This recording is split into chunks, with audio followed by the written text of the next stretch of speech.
Hello, hello, Gemini. My beautiful gems.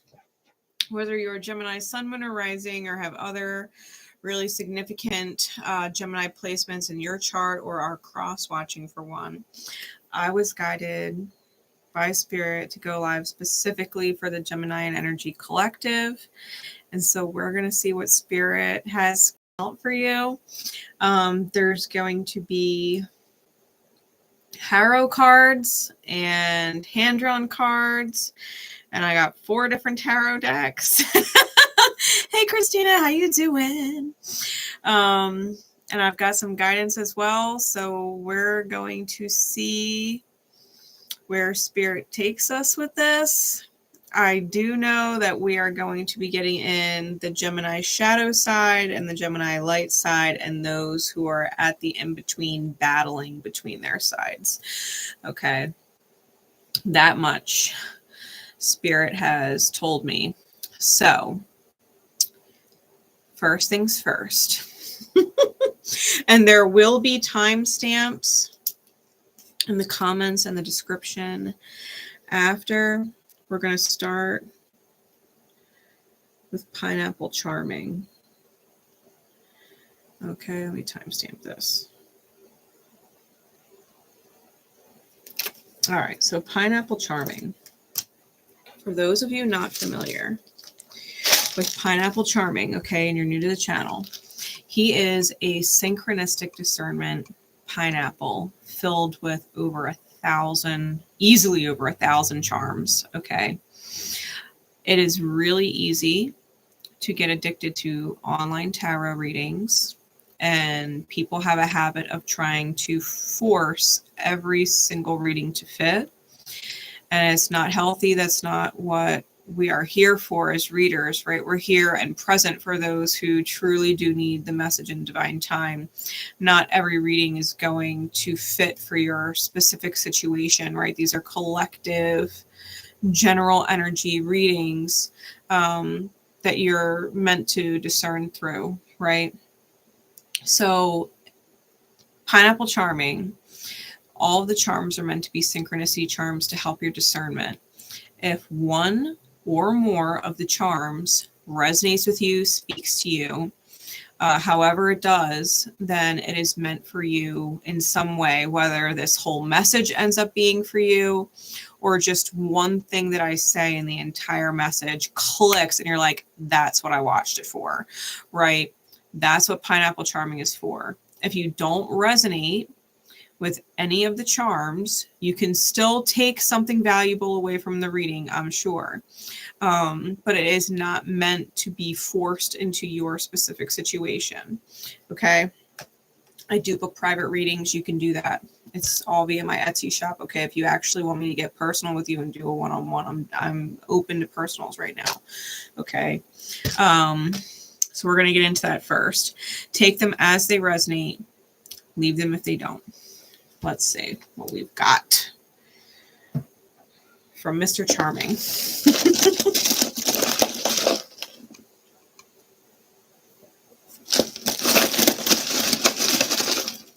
I love y'all so much. We're still in here. All right, that's good.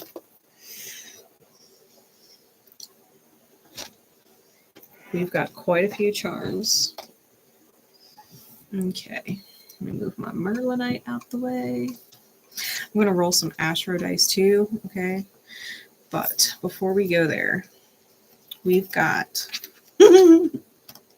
I love this charm so much. And if you guys ever, real quick before we get like balls deep into them, if you ever want to mail me your own personal charm to add to Pineapple Charming, so that if I were to ever pull it, you know beyond a doubt that the message is most definitely for you because I pulled your personal charm out, you can do that.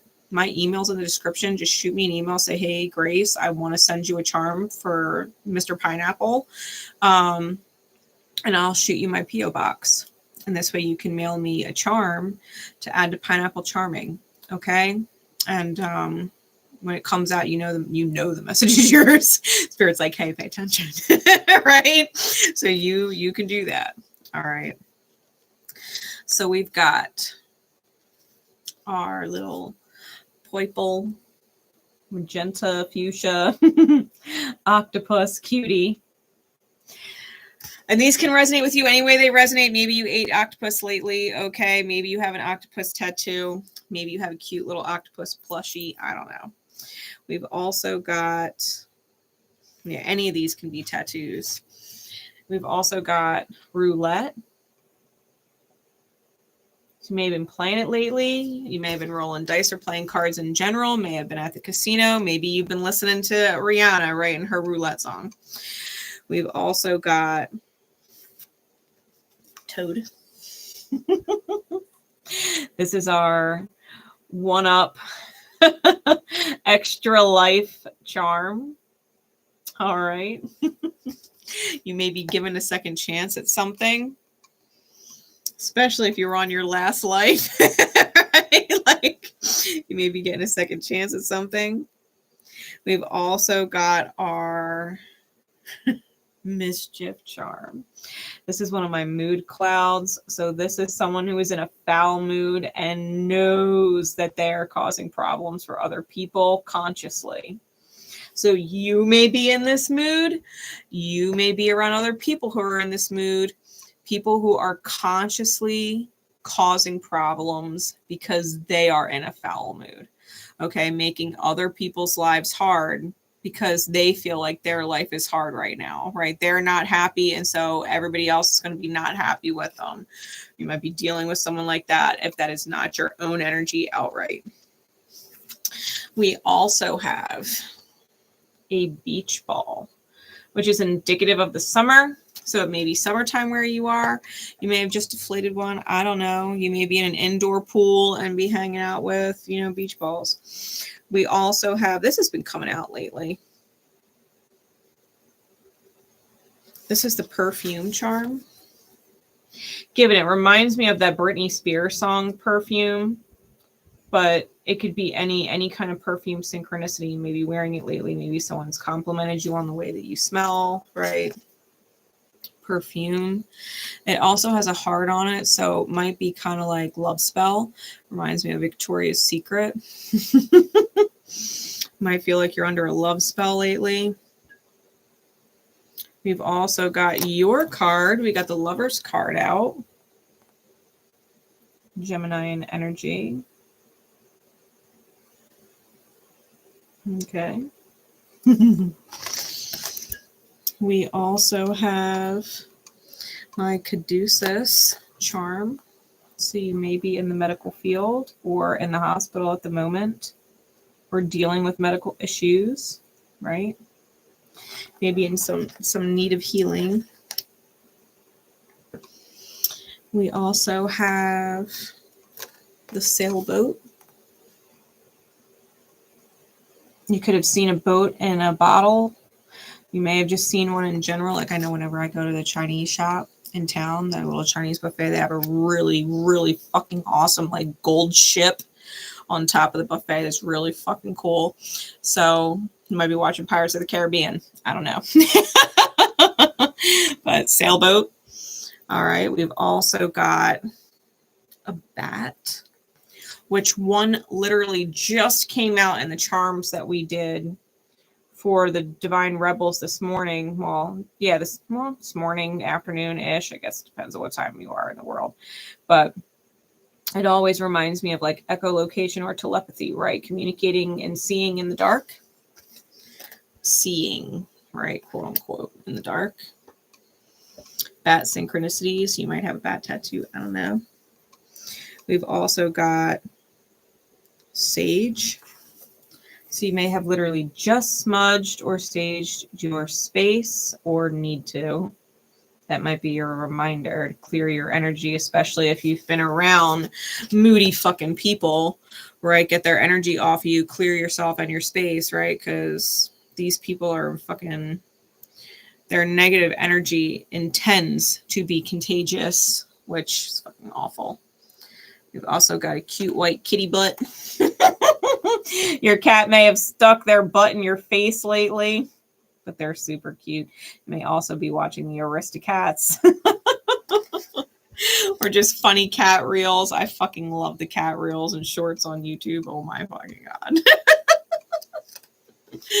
We've also got family tree charm, tree of life charm.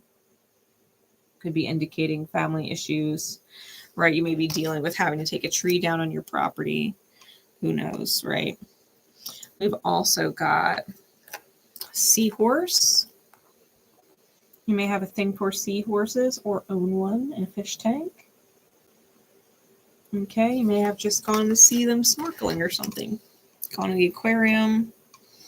I love the aquarium. I haven't been there in a hot minute. But to be fair, I haven't been on the East Coast near the aquarium I'm used to for God knows how long. We've also got cherries.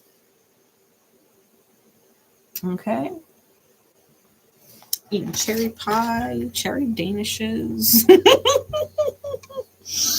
Whatever it is you do with your cherries, get them tattooed. We've also got love message.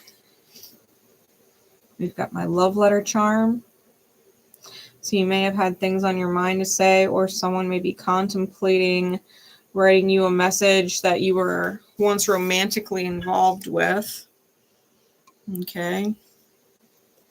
Then I've got 4 of my little micro playing cards. I've got the Joker, the 9 of Diamonds, the Queen of Diamonds, and the 6 of Spades. Okay.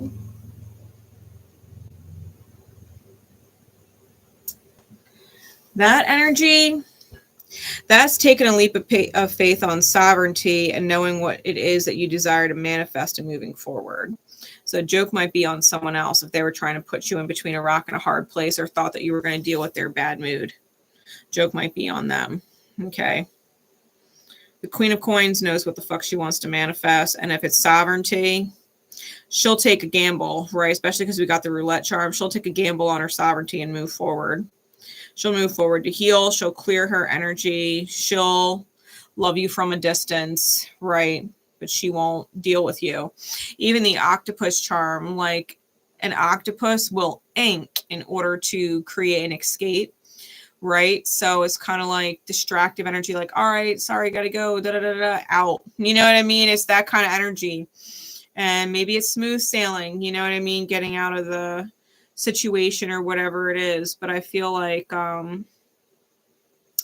with these charms in general, the message that might be coming through is just someone getting on your fucking nerves and you politely, in the cutest way possible, telling them to kiss your ass, right? That little kitty charm, you might be telling them to kiss your ass.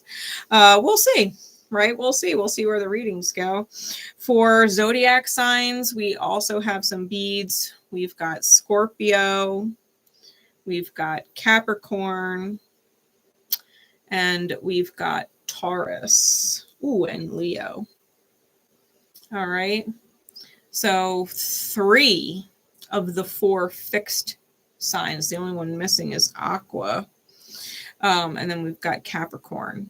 Okay. So Scorpio, Leo, Taurus, Capricorn. You might be dealing with one of those signs or have strong or significant placements in those signs. You may be heavy in any of those signs, right? Even if it's not your big 3. Like I'm a Sagittarius, Cancer, Moon, and Rising, but I've got a fuck ton of placements in Scorpio, right? All right.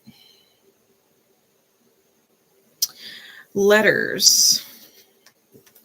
Now the letters, guys, don't get hung up on the colors. Some people like to bet spirit, like, nah, this ain't for me. And they test spirit, like, fuck those charms. And then spirit calls out their initials in fucking specific colors and says, bet what? Like, okay.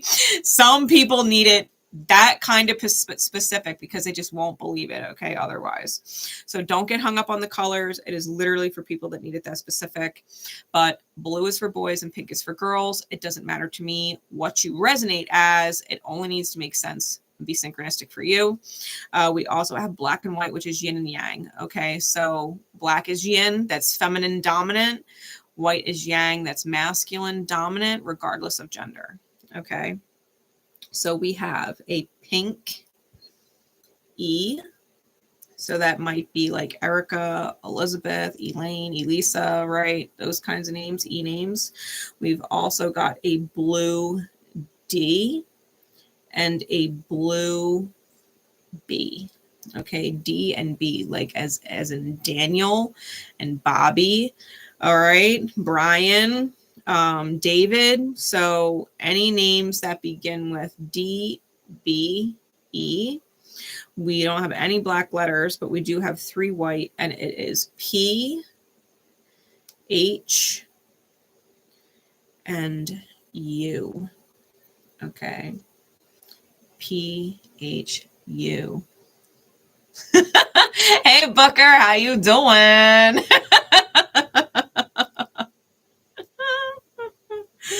Your initials just got called out in the dice. We've got a B out here, and it's blue. So take them as they resonate, guys. Let's see if I can get any letters or words out here for you, because they don't have to be initials. They can be absolutely abbreviations for careers or places. All right, so let's see. We've got BED, bed, so you literally might be sitting in your bed right now. We've also got dupe. Somebody might feel duped. So we've got DUPE. We've also got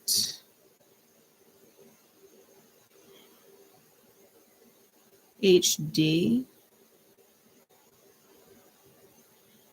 I don't know, maybe you're trying to listen to me in HD right now. Maybe you prefer it. We've got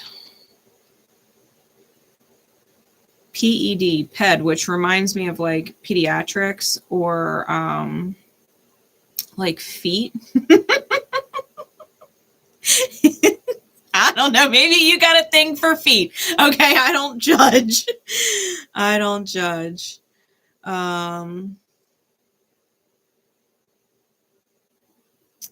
Any other words? I got hub here, HUB.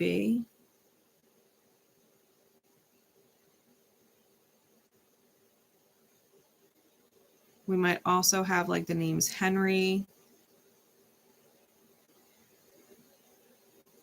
Ulysses.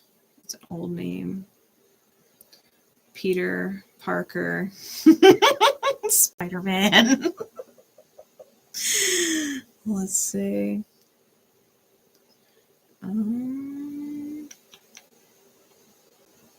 Denver might be specific. Right, Colorado. I've also got pub here. So you may have been at the pub this weekend, getting a drink. I don't know why I'm also getting Dubai. I don't fucking know. All right, so take the letters as they resonate. Again, they are D, B, E, H, P, and U. Okay, so any of those might be specific for you. Now, we're going to get into the mess. Oh, AstroDice. Let me timestamp this so I don't get ahead of myself. I'll have to go back and get all the timestamps after, which I try and avoid if I could help it. All right, AstroDice. Here we go. What other signs are potentially relevant? All right, we've got Capricorn twice between the dice and the charms. We've got 2, the number 2, which is the second house. That's Taurus. So we've got Taurus twice between the dice and the charms. And we've got Sagittarius. All right. Might be super specific if you have Sag in your second house. Or if you're a Capricorn rising or Capricorn in the second house. You might also have Saturn in Sag. Sag also rules Jupiter and Taurus rules Venus. So you may have Venus or Jupiter in one of these signs. That's Jupiter in Taurus, Jupiter in Capricorn, Jupiter in Sag, Jupiter in Scorpio, Capricorn, Taurus, or Leo. All right. Yeah, you could have Saturn, Jupiter, or Venus in any of those signs. That might be really specific. You might be dealing with someone who has one of those signs in their big three or one of those placements in their chart. Okay. The current Saturn in Pisces might be getting on your fucking nerves. Okay. All the Sagittarian energy might be lighting your shit up and be getting on your fucking nerves. Okay. Taurian energy with Jupiter and fucking Taurus right now, right? Jupiter's literally in Taurus right now. Could be getting on your fucking nerves. It's been retrograde for hella long. Like, I can't wait for this shit to go direct. You know what I mean? So could be playing on your chart depending on your placements. All right. Now, Harrow. Oh, we getting into the dirt now. If it is not your message, guys, it's not your message. Take what resonates. I'm going to be pulling a bunch of different fucking cards. Gemini in their shadow, Gemini in their light, and then Gemini at war within themselves between their own light and shadow. Okay, so we're going to be figuring it out as we go along. So starting the Harrow. Let's see. Spirit, please. For Gemini and those who have Gemini placements or those drawn to this reading cross-watching, reminder that cross-watchers, I could be addressing Gemini and talking to Gemini, but you cross-watch and I could be talking directly to you about your Gemini. All right, so flip it, switch it, reverse it, take it how it makes sense for you. Okay? And if it ain't your message, go get your popcorn and enjoy the show. All right, Spirit, here we go. What do we need to know? What energies are we dealing with? Where is Gemini in the shadow? Gemini's in their shadow. What energy are they in and around them right now? Gemini in their shadow.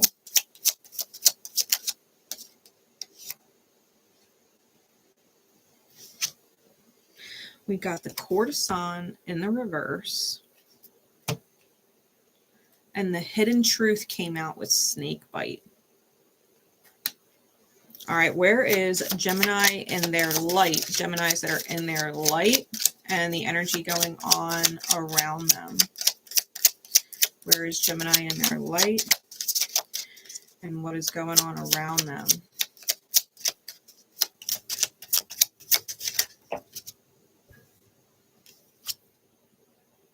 I got the locksmith in reverse with the juggler and the mountain man.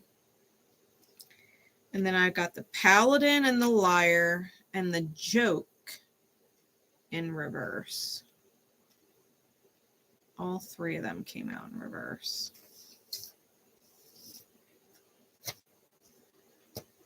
All right, and what is going on with Gemini, who is literally torn between their light and shadow and they don't know what to give somebody? What is going on with our Geminis at war within the self and they don't know whether to be in their light or their shadow? And what is going on around them?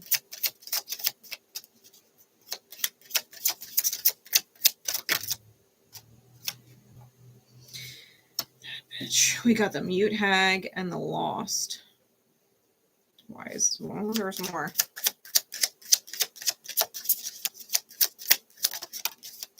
And the peacock.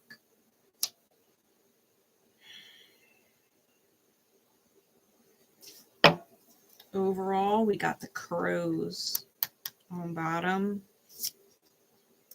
And the avalanche on top. All right, so listen, Gem, overall energy, something's coming down. It's not going to be pretty. Whatever it is that's coming down, it's coming down. It's going to come down in a big, fast, destructive rumble. The crows are destructive and violent in D&D lore. Okay, they represent some violent thieving or taking. Possibly somebody being ganged up on. Okay, and it could literally be like family ganging up on somebody else, friends ganging up on somebody else, you know, people saying that you're the one in the wrong when you know you're in the right, and it's just like the peanut gallery has their fucking misaligned opinion, right?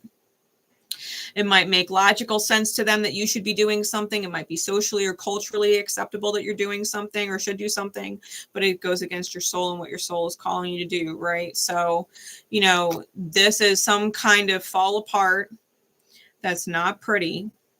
And this is what the different Gemini collective is looking at dealing with. And so depending on where you fall into your own alignment, we're going to get the details. Okay. We're going to get the details. If you know you're good and ain't nothing falling apart right now, it's not your message. I will refer you to your popcorn. Okay. I'll refer you to the popcorn. Just sit back and hold space for whoever message this ends up being. Okay. The courtesan. We're talking Gemini shadow first. Okay.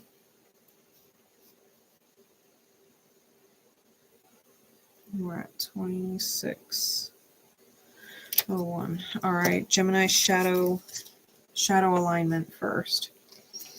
So the courtesan, misaligned. In its upright position, it's chaotic neutral. So misaligned, it's lawful neutral, okay? Because neutral always stays neutral, but chaotic flips to lawful, which means it's contracted, okay? It's contracted. It can't be, it's not negotiable, right? It is something that is kind of in Destiny's works to happen. So the courtesan is a card of political intrigue. Her mask embodies the social niceties that must be followed. If it slips, negotiations can take an unexpected turn. The card can also indicate a woman of power who shapes events, and how she is treated decides the outcome of a situation. Now, it doesn't have to be a woman. It's just the figure on the card, okay? It could be man or woman. It doesn't matter. But being that this is in the reverse, I do not feel like this person is someone who is going to put on social niceties. If they're fucking pissed off, they're pissed off, and everybody knows they're pissed off, okay? And if you don't give her her way, if you don't give them what they want, they lose their shit. Okay, this is the epitome of the mood cloud. Someone's not fucking happy, so no one's going to be fucking happy. If they're in a bad mood, everybody's going to be in a bad mood, right? This is shadow energy. It could be you or someone you're dealing with if they are Gemini in their shadow. Okay? And then the other energy in the environment with them is the hidden truth and the snake bite.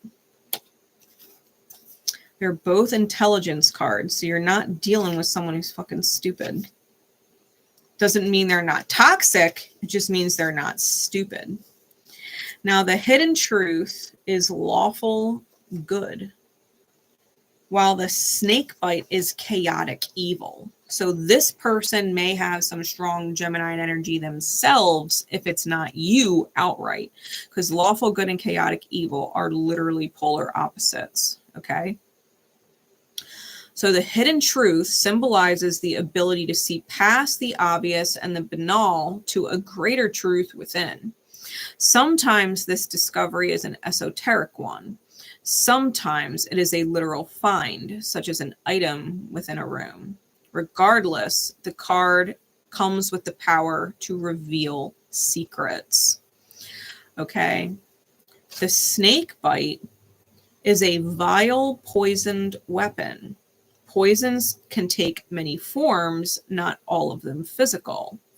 The poison on the assassin's blade represents the death of ideas and freedom, as well as the ability to turn friends against each other or poison the minds of the virtuous. Okay, so what's hidden may not be that good. It might be found or revealed for the greater good, the healing process. But it definitely pits people against each other. Okay. It can interfere in someone's mental state. It could also be some kind of proof, poisoning the minds of people. Could be something misconstrued, to be fair. Or it might have been a common mundane object. You're like, oh, it's just this, it's just that. And really, it has a much different reason for why it's there, right?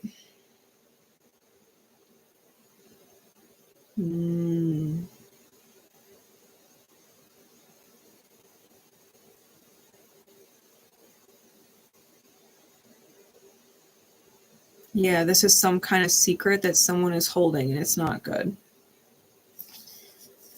And we've got someone who is pissed off, okay, and on edge. And to be fair, this person might be on edge because they know this person's keeping some fucked up secret, and they're coming off lawful good when they're chaotic evil, right? They're coming off one way when they're really another. It could be someone who's super charming and coming off like, oh, I was just Christmas shopping. It took me a little longer than normal, right? Excuse, like a good excuse, like I was out shopping for you. Sorry, my phone died. And really, they're out there having a fucking affair. You know what I mean? Like, they're coming off lawful good when really it's chaotic evil, right? Chaotic energy is self-motivated, and evil is never good. It doesn't care about how it affects others in toxic ways. So this person has something hidden that's not pleasant. And if it's revealed, it is definitely for the greater good of the healing, but it's that avalanche crows kind of energy, right? So shadow Gemini might be dealing with someone, and or someone is dealing with shadow Gemini where there is a secret being hidden and it's not good, and someone's fucking moody. All right. Let's get more insight into that. I think I'm going to break it down one at a time instead of going through all three. Give me some insight. These are my hand-drawn cards. Timestamp this. Hand-drawn. Okay. Give me some more insight into the courtesan reversed. Give me some more insight into the courtesan reversed. We got the pedestal sideways. Give me some insight into the hidden truth of the snake bite, please. Give me some more insight into the hidden truth with the snake bite, please. The scissors and the mushroom.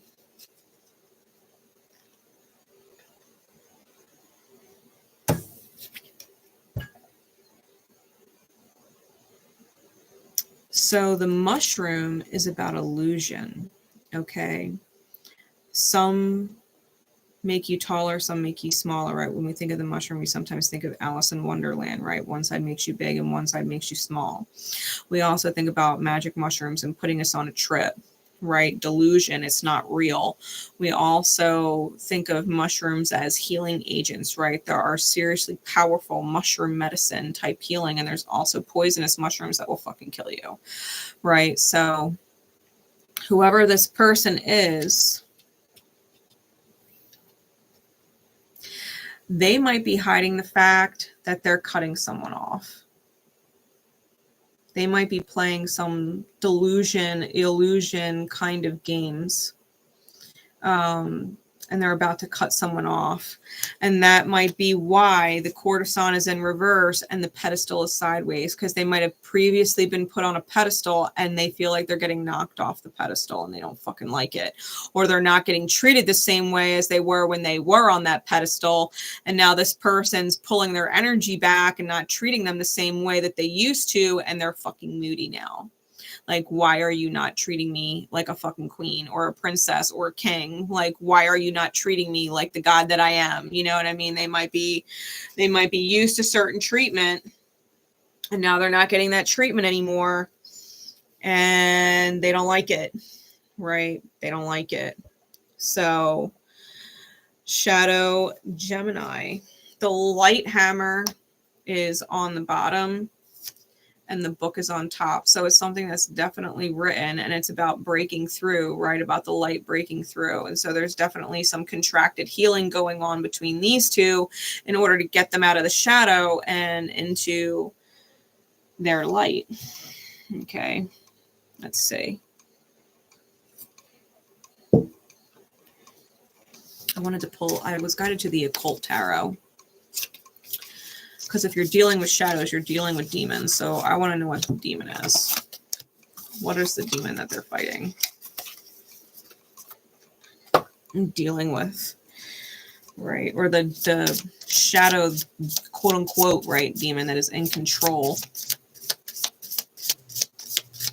What is the demon at play here? The demon having fun, right? Mischief. Holding power over Gemini or their person situation. What is the shadow energy at play? Botus. The Page of Swords. And Forest, the Nine of Cups. And Boon, the Sun.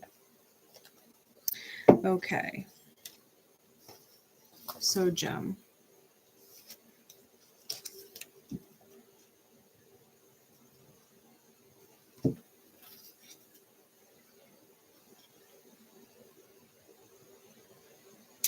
You might be at a head-to-head with somebody, with the Sun card being out here with Boon. Okay.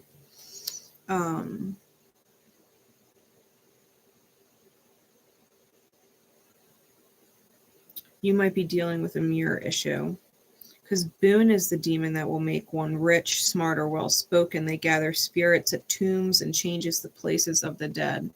So you literally might be dealing with the same demon in a different person, not realizing in the mirror that it's your demon, thinking that you are smarter than somebody or trying to outsmart somebody, right? Or thinking that, you know, you can use your words and be well spoken or be more articulate than someone else, or using the brashness, right, of words, because sometimes it's not always articulate. Sometimes it's not always charming. Sometimes it's very brash and in someone's face, and sometimes it's a complete bullshit fabrication and sweet, right? It's using words to manipulate and get what you want out of someone by either covert manipulation or brute force manipulation, right?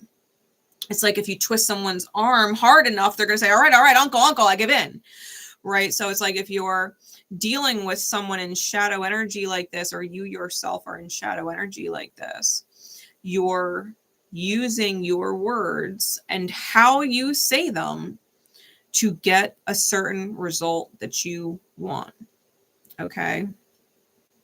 Botus gives answers of the past, present, and future. And so we're talking about the hidden truth, right? Snakebite. If you or the other or both have things on each other, have truth on each other that the other doesn't know, that you know, the Page of Swords can also be immature, because we're talking about this in regards to shadows, right? The Page of Swords is rather immature, and it's like, well, they said this to me, so I said that. You know what I mean? It's like, well, you said this, so I did that. Like, it's very tit for tat, argumentative shadow. It's very childish, right? It's like, instead of having an adult discussion or an adult debate, you're calling someone an asshole, and they're like, well, you're just a bitch. Well, you're just fucking stupid. Well, you're just fucking drunk. Like, and it's like going back and forth, and it's not getting anywhere. You know, why don't you go to this person? Why don't you go run to that person? Why don't you call this person? Why don't we get this person involved? Right? It's like, it's you're not even able to talk like adults when the Page of Swords comes out as a demon. You might be used to pulling other people into the arguments or pulling other people into the mix and getting their say on it. And then once you pull them into it, you can't tell them it's not their business anymore and to mind their business when you actually try and work it out with somebody. Now you pulled everybody in. Right?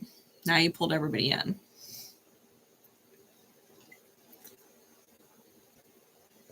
It can also be people who have a hard time thinking for themselves. And so they have to gossip and be catty about their business to get the opinions of other people because they don't know how to follow their own intuition or make their own decision. They have to talk to this person, have to talk to this person, have to talk to this person, have to talk to this person. And then they decide what makes sense based on all these other people's opinions that don't even know the actual situation. And they're only giving an opinion based off the perspective of the person who told them the story. Right? Like, let's just say I will use a personal example, right? I'll use a personal example. I'm in Gemini 12th house. The person I've always considered my quote unquote flame, right? Is a Gemini rising, Gemini Jupiter. And his uncle was a Gemini. Okay. And I found a pair of boxers in the apartment that I knew weren't his. And my son had just moved in like a couple weeks ago or a month or so ago. And I don't do my son's laundry. He typically does his own. But I found this pair of boxers in our laundry. And I was like, that's weird. I'm not familiar with these. So I brought them out and asked my counterpart, I was like, are these yours? Like, these aren't yours, right? I've never seen you have these. And he was like, no, they're not mine. So I asked my son and I was like, are these yours? Like, I don't remember ever seeing these before. And my son was like, no, they're not mine. Given he was distracted, he was playing his video games, but he looked over and he was like, no, they're not mine. I'm like, well, what the fuck are these doing here? Like, how did these get in here? Mind you, I've never cheated on anybody in my life. Would never cheat on anybody in my life, right? So I'm not thinking from my counterpart's perspective, who's been cheated on, that he's immediately seeing me pull out these dudes' boxers, don't know where they're from. And he's like, well, if they're not mine and they're not her son's, then she must be cheating, right? They came from somewhere. That's where his thoughts went. Mind you, I'm not cheating. So the next day he's at work. I still can't get off of it. I don't like that there's boxers in the house that I'm not familiar with, right? So my son gets home from school and I say, hey, Kev, like, are you sure these don't belong to his uncle's son? And I was like, you know, if you guys were in the hot tub or something, like, where did these come from? Because they had to come from somewhere, right? They didn't appear out of thin air. And Kev went, oh, they are. He's like, I didn't bring enough boxers for the weekend to go in the hot tub because my son doesn't wear swim trunks. He thinks they're wildly uncomfortable. So he will wear regular shorts with boxers in a hot tub. And he didn't bring enough boxers for the whole weekend, counting for one soaking wet. So he borrowed one from my counterpart's uncle's son and wore them home. Ended up in the laundry. When I threw in all of the suitcase stuff, I threw all the suitcases in one load. And he was like, yeah, they're definitely his. And I was like, oh, thank God. You know what I mean? Because I was starting to get worried that someone was actually in the apartment. Like, that's where my head went, because I know I'm not cheating. I know they're not my counterparts and I know they're not my sons. So the only other conclusion is someone else was in our fucking apartment. You know, like, that's where I'm going. So the fact that my son remembered where they came from, I was like, thank God. Folded them up, got him ready to take back to his uncle's that weekend. Mind you, because I'm not assuming that my counterpart thinks I'm cheating on him, because in my mind, there's no fucking way I would ever cheat on anybody, let alone the love of my life, right? I figured out where they went and didn't think anything else of it. Never brought it back up. Just returned the boxers. No big deal. They were his. And I was like, great. You know what I mean? No problem. But I never had any other discussions with my counterpart. He starts talking to his uncle because now fast forward a month and a half later, him and I are getting in a huge fucking argument. And he's accusing me of cheating on him because I found a brand new shirt in our closet that I didn't buy and I didn't wash, and he don't ever fucking hang shit up. And I got pissed. I was like, where did it come from? He's like, I don't know. Maybe it was a t-shirt fairy. I'm like, don't play fucking games with me. Because I bought him almost all the clothes in that closet. I'm the only one that does laundry. I'm the only one that puts them away for 2 fucking years. Don't tell me that the t-shirt fairy dropped off a brand new, never washed, smells like it's straight out of a store shirt in that closet. It's brand fucking new. I said, where did it come from? Now, me being the intuitive person that I am and knowing him, I already had a feeling. Some other woman bought it from him who he works with. He's playing games with me. He goes, well, maybe those boxers, right? A couple hours down the argument, he goes, well, maybe those boxers belong to someone else. Where did they come from? And I was like, they were your uncle's sons, blah, blah, blah. And I was freaking out. He's like, well, you didn't tell me that. Because he was talking, he said in the conversation while I was talking to my uncle, and he said, well, if they're not yours, then she's probably cheating. This came from somebody who was also cheated on by multiple wives, right? So his conclusion linked up with my counterpart's conclusion, right? Because they were both cheated on. So the conclusion must be that she was cheating, right? So when I screamed at him, I said, I would never do that. Like, we found out where they went. They belong to your uncle's son. Like, he was like, oh, well, you didn't tell me that. I was like, well, why would I have to? You know what I mean? Like, I figured out where they went. I didn't think anything of it. I didn't know you were ruminating on it, like, however later, you know, and that gave you permission to go cheat. Like, what the fuck? You know what I mean? Because he never confronted me. I was like, okay, she's cheating. I'm cheating then. What? Right? Hidden truth. We're talking about hidden truths, objects, things like that, right? Where did things come from? Someone's holding a truth that is not, it's all kinds of illusion, or it's false, right? It's coming from other people, peanut gallery decision. Like, as an adult, he should have confronted me and said, hey, did you ever find out where those boxers came from? If it was still bothering him, did you ever find out where they came from?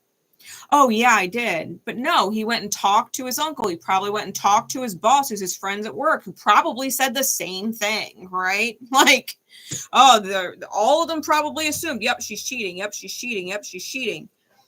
Okay. Then why don't we go find the boxers that I returned to the person they belong to? Why don't we ask them if that's their boxers? Because they belong to a 16-year-old boy. My son borrowed their boxers. You know what I mean? That's the kind of shadow shit. And so someone's not being treated like they're on the pedestal anymore. And it's probably because there's probably some weird backdoor conversations happening. And maybe there's some truth to some things and maybe there's not. Like, if someone's fucking cheating, they're cheating. Like, I had some hidden truth too. Like, I knew he was cheating. I knew he was cheating. How did I know he was cheating? It wasn't because I went through his phone. It's not because I was being sneaky. I was going to my annual women's visit, you know, to renew my birth control script. And they test for STDs, including HPV. And HPV has no symptoms. Given it increases your odds of getting cancer if you're a woman, men are just carriers. It only affects women. Men don't even get tested for it. It's impossible. So when I moved in with my counterpart, I didn't have anything. I was clean. So you mean to tell me that I come back from a women's visit and all of a sudden I got HPV? How? How? Don't tell me you're not cheating. Right? I was holding a hidden truth. How about that? I was holding a hidden truth. I knew he was cheating on me within the first year. I held on to that truth for 9 months, hoping he'd come clean so that we could work it out, so that we could talk about it. I didn't want to give him ultimatums. I didn't want to pick a fight with him. I didn't even treat him or love him any different because I knew he had issues. I was hoping he would tell me the truth. And then I got accused of cheating. And I wasn't. I was furious. I was furious. So you can imagine, we're dealing with shadow Gemini energy, because that's what my Gemini 12th house Chiron Lilith conjunction does. It liberates the martyr. It heals the self-abandonment wounds. That's what my 12th house does. You will have to liberate yourself and heal. My gift to Gemini energy, right? So whatever is going on in the shadows, someone doesn't like. that there's a secret being kept and they're not being treated the way they should, could, would be getting treated. Whether the secret is true or not. Because my counterpart did not tell me, he was keeping it a secret, did not tell me that he was assuming that I was cheating. That's what he assumed. He had no proof because there was none. But he was holding a secret. That's a secret, he thought. 100%. He asked all of his best friends. He asked his uncle and his family and everybody. She's got to be cheating, right?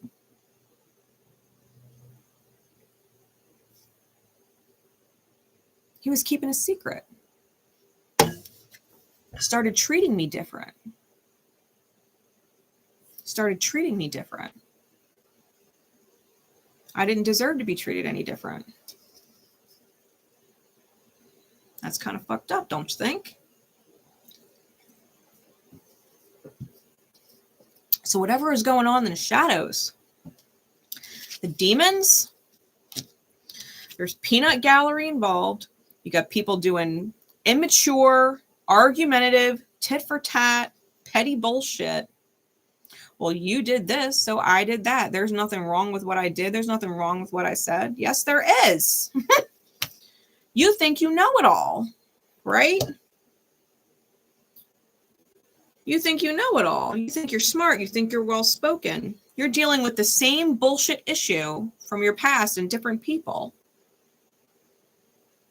You got your wish fulfillment trying to teach you lessons. You think you're invincible, right? Literally. Can make one invisible, helps one to be intelligent and long-lived, can recover lost items and treasures. This person thinks that they cannot be stopped, right? Weightlifting type, I can conquer it all. I can't be harmed or fazed person. They think they're so smart and they have so many people on their side that they can actually make a lie the truth. I'm sorry. It doesn't matter what lie it is. It doesn't matter if 100 people tell you that someone is cheating, because if the truth is they're not, they're not. You cannot be so strong and so powerful and so cunning and so smart and so charming that you could turn a lie into the truth. The lies will never be the truth. And that's what people are dealing with. They're believing their own lies. They're getting opinions from other people. And because so many people say, well, this must be the truth, well, then it must be the truth. I'm sorry. If a bunch of fucking people go out there tomorrow and say, hey, the sky is green. It's puke green. Don't you see it? You're like, no, I'm pretty sure it's blue. Got a couple clouds in it, but it's definitely not puke green. And there's 3 other people that are like, oh no, it's definitely puke green. Your eyes must not be working. It's puke green. You're like, no, I'm pretty sure it's blue. Pretty sure it's blue. Nope, we got 100 more people saying it's definitely puke green.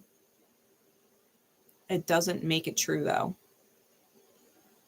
Right? It doesn't make it true. The truth is the truth is the truth is the truth. Right. No different. Like he could say that I didn't care about his kids. I love them kids like they were my own kids. And even after I broke up with them, I broke up with him. He would say it was the other way around. I broke up with him. I got in contact with his baby's mama and said, listen, I know that you and I have not always been on the same page and that you don't actually like me, but I love those kids. And those kids love me. And I would still like to be there for the kids. I would still like to give them birthday cards. I would still like to give them birthday gifts. I said, but I'm not going to impose. I'm not going to just send them things without your permission. I asked her on 3 different occasions. I said, listen, if you don't get back to me this time, like, that's fine. I'll just take it as a sign that that's your way of saying you don't want me around. And I'll respect that. I want to be there. 3 different occasions. Don't tell me I don't love those kids. I'm just not going to cross lines and overstep my fucking bounds. They're not my biological kids. I do not have a say, right? But he could say that he broke up with me because I didn't love those kids. No, I broke up with him because it was this cheating, narcissistic motherfucker. Right? He talked to me like I was a piece of shit. Lies. The truth comes out, right? The truth fucking comes out. The truth is the truth. You can't lie your way out of the truth. So, whatever is going on with these shadow people, they are literally believing their own lies and trying to get other people on their side about it. Fact of the matter is, someone is looking at cutting someone else off. Someone else is pissed because they probably sense it and they're being bullshitted. They're being bullshitted because someone is probably poison and healing at the same fucking time. Think about the mushroom. It can be wildly healing and seriously toxic. What happens when you put someone who needs to heal in the experience with someone super fucking toxic? Right? Because I'm an empath, right? My counterpart was narcissistic, sociopathic, narcissistic on a good day. He was a sociopath. So what happens when an empath who doesn't know healthy boundaries and doesn't know how to love themselves and is martyring themselves into the ground deals with a sociopath and finally fucking leaves? It's painful as shit. It's toxic as hell. But I healed. I wildly healed from it all. Came back stronger than I've ever been. I learned healthy boundaries. I learned how to love myself, right? In this toxic dynamic. I hold gratitude for it.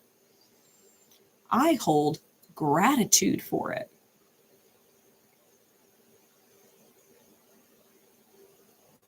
I have so much love for the experience, so much gratitude for the freedom, that when I left the toxic energy, don't you know, I'm HPV free now. I went back and got a women's visit, checked on. There's a 50-50 chance that you can heal HPV within the first year and a half that you catch it. I'm HPV free. I healed it because I released myself from the toxic fucking energy that brought it into my life. You know what I mean? Like, you can heal. It might be extremely fucking toxic, but even snake bites, venom can be medicine. It can be antidotes. So if they're dealing with someone in shadow, Gemini shadow, and someone else is dealing with Gemini shadow, the environment might be extremely fucking toxic, but not all medicine tastes good. NyQuil tastes like shit. It tastes like shit, but it works. But it fucking works, right? Surgery might be fucking painful, might be really painful, might have a recovery time, but damn if it don't work most of the time. Sometimes the healing fucking sucks, but it's worth it. Whatever shadow gems are going through, I'm telling you, it fucking sucks, but there's healing involved. And it's going to be worth it. It will always be worth it. Okay. Let's get hella fucking nosy. Let's see what the shit is going on. We're going to get into the tarot. We're going to get specific for shadow gems. All right. Shadow gems. This is the Night Sun Tarot. All right.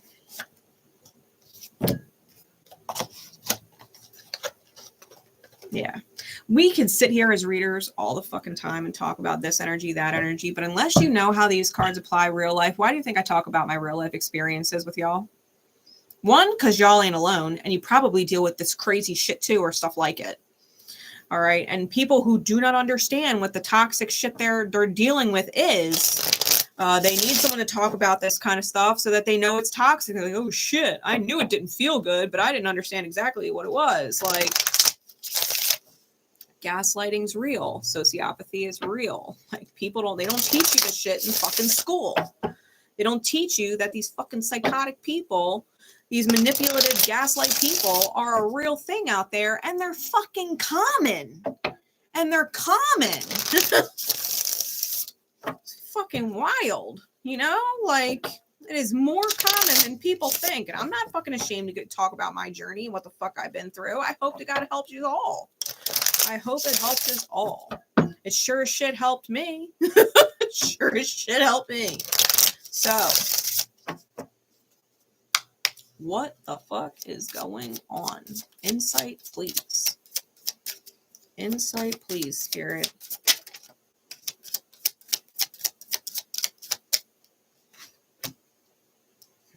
Got the Four of Pentacles. The Nine of Cups. That's that Jupiter Pisces energy. Sun Capricorn energy. Three of Cups.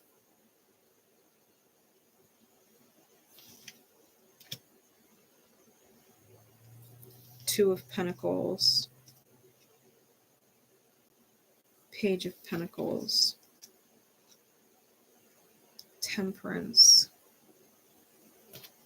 And the Page of Wands.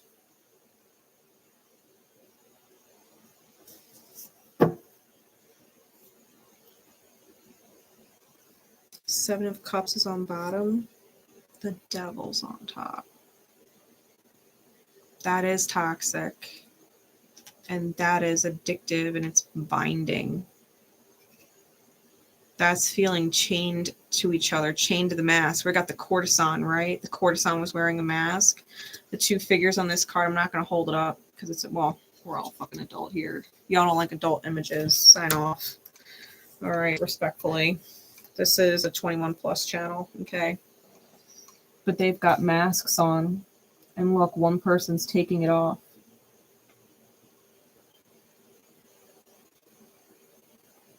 One person's taking it off, and they're twins. They're twins. Right, the Devil is the counterpart card to the Lover's card, and that's Gemini's card. One person's taking the mask off. This is the courtesan upright.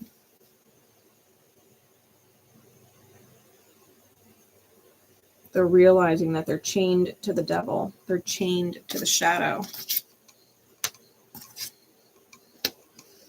Seven of Cups on top. There might be definite addictions here, especially because we got the mushroom, which can also indicate drugs or some kind of escapism, right?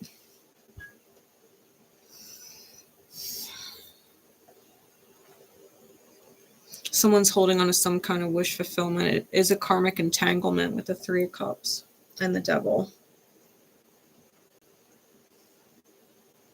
It's a dark mirror. This is a dark mirror. You do have Sagittarian energy in the mix, trying to alchemize it, especially if it's in their charts.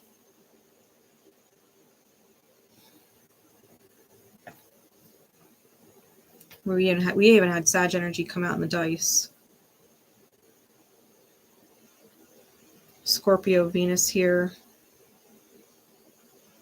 The Seven of Cups. The Sun card is underneath. Again, twins. Broken chains trying to connect with each other. And the light. If this is the shadow twin, right? If this is a shadow dynamic, a shadow mirror, the light dynamic or the light mirror is trying to reach out across the veil. We've got the High Priestess under that with the Truth, the Ace of Swords. The light counterpart or the light twin is telepathically, dream state, whatever. We had the bat charm come out, right? Echolocation, telepathy, trying to psychically connect with their person, right? Ten of Wands is under that. And that's Saturn and Sag in this deck. That's Saturn Sag. And that literally came out in the dice. Saturn Sag. That's what's healing. It's the soul burden. It's taking on the crosses of other people and saying, I'll heal it. I'll heal it for you. Oh, it's okay. You're a lazy piece of shit and you don't want to go get a fucking job. That's all right. I'll work hard enough for both of us. I'll support everything myself. You don't have to You don't have to level up. You don't have to earn any money. But it's literally stressful, emotional, psychologically, mentally stressful to be the one to do it all. Maybe that person is meant to help. Maybe they can. Maybe they have all capability of working and they're just not. Right? It's not like y'all had talked about it and pretense to everything happening and saying, you know, well, if we're going to have a family and we're going to raise kids, I want you to be at home. I want you to be able to cook. I want you to be able to keep the house clean. I like the house clean. Like, I'll work and earn all the money, but this is what, you know, if you don't want to work, then these are the expectations, you know, and if that's what you want to do, then that's great. If that's not what you want to do, or if it changes at any time, then we need to talk because, you know, it's going outside of what we discussed. It's like someone who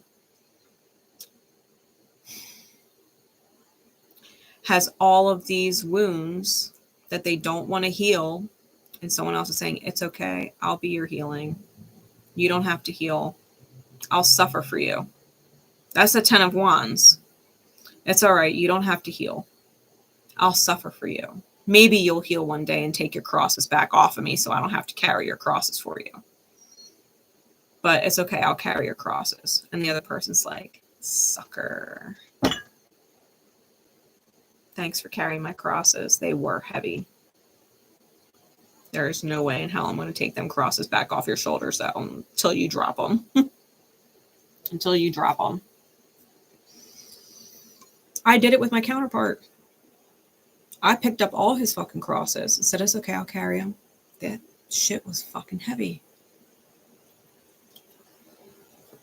I said, fuck this, dropped them. I shouldn't have to carry it. Maybe you should heal it. And this way, neither of us have to carry it. How about that? How about that? Maybe you should heal it. And this way, neither of us have to carry it. Right? That would be the best option. So I'm not going to carry it until you decide to heal it. I'm just going to drop it. And you can carry it or heal it. I'm not carrying it. Right? This is the kind of shit going on. Someone is holding on to a wish fulfillment with a karmic counterpart, karmic soulmate, karmic, whatever you want to call it. It's a lesson. Someone is tippy-toeing. Right? We've got this tippy-toe type energy here. We've got this tippy-toe kind of energy here.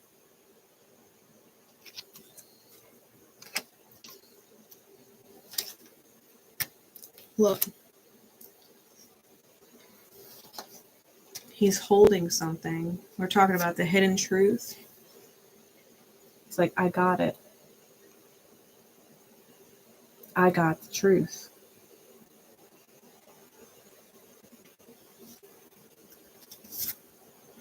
I got the truth. Now it's just a matter of reinventing the self.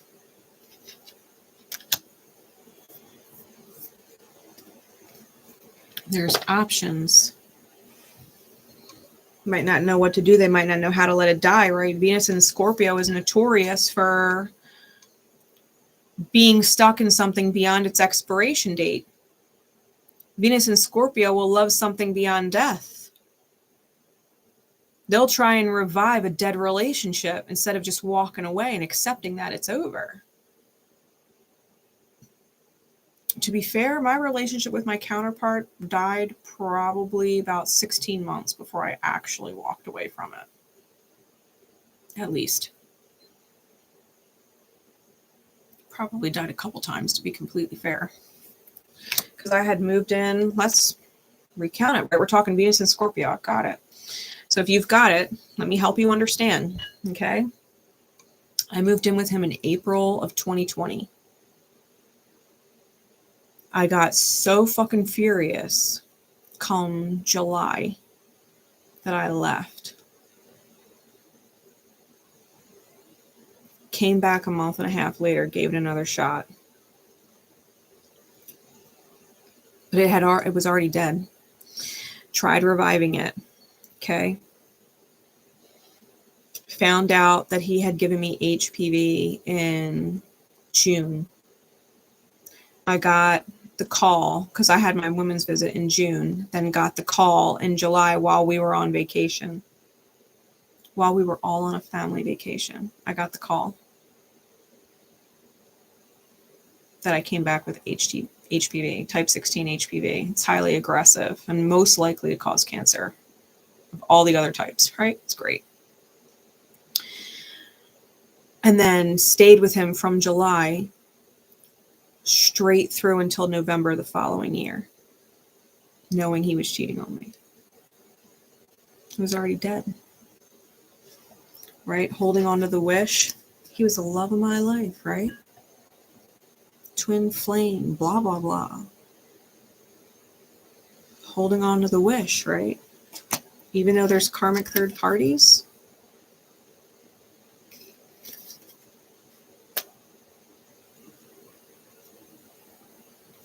Tiptoeing. Truth being hidden. Needing to acclimate, right? Needing to reinvent the self. Being karmically bound and not knowing what to do. You got to get in touch with your light.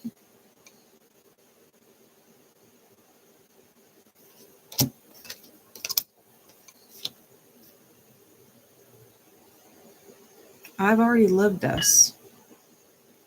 And if this message is coming through me for you right now, it's because you're probably going through it or know someone who is. It's not a joke you could just ignore. This is your life. Don't fucking waste it on someone's toxic bullshit. If they've got sex addictions, gaming addictions, alcohol addictions, drugs addictions, porn addictions, whatever, online gaming addiction, whatever. If they don't got their fucking shit together, it ain't fucking worth it. Why are you torturing yourself playing make-believe when this needs to get cut off? Because the minute you start pulling back all of your wonderful, beautiful life force energy from the fucking devil, they throw a fucking tantrum. They throw a tantrum. They're big capital CUNTs. It doesn't get better. The toxicity is not going away when you give it a crutch. It's like telling a parasite to get the fuck lost, but you're not stopping the fact that you're a toast. You think about how silly that is. You are an able-bodied, beautiful life force person, and you've got a parasitic person on you, and you're telling them to stop being a parasitic piece of shit. And they're like, but I'm a piece of shit parasite, and I'm going to keep leeching off of you until you literally, physically remove me from your life. There's nothing to be confused about. You're dealing with fucking demons. You're dealing with your demons, other people's demons, and it's a fucking shit show. It's a shit show.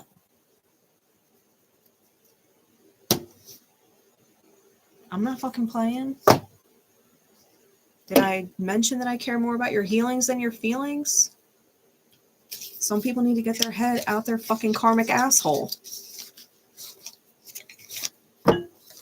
I hold space and love for all of you. Even if I'm saggy fucking vile with the way I communicate it. Someone's got to fucking spit it out. For real. Let the avalanche fall. Let it fall. It's over. Done. Toxic. All right.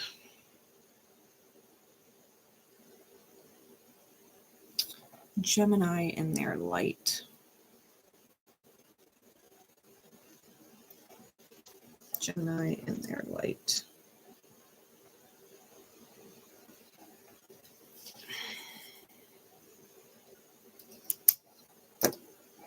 I'm using the patch tarot for this one.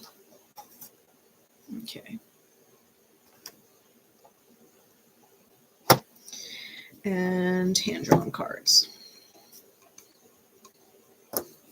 What's What's going on, Spirit?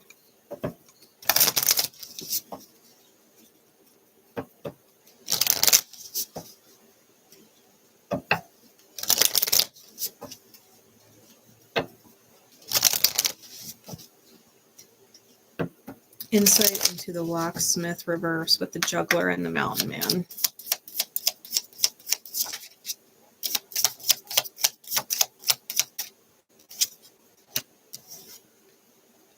You are stuck here.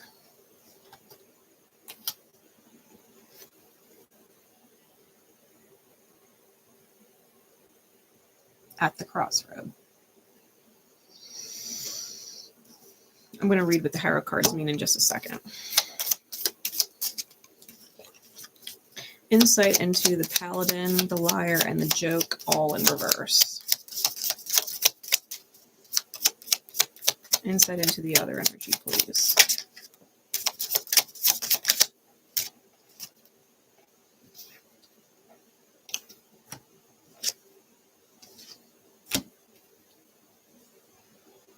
We got the sun, the star, and the cross.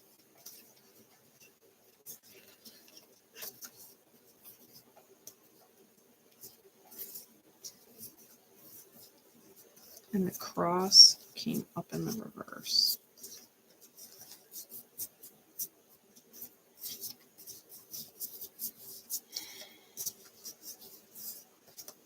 I got the needle and thread on bottom.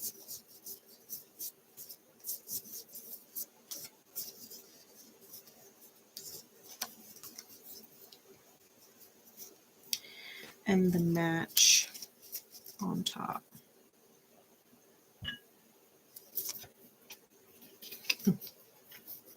Okay.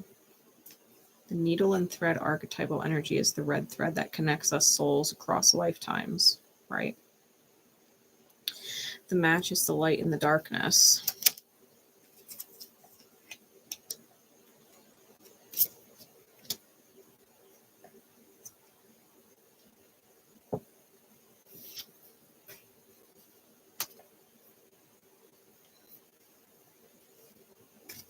These are the cards I'm about to read. This is energy number 1 for the light gems, okay?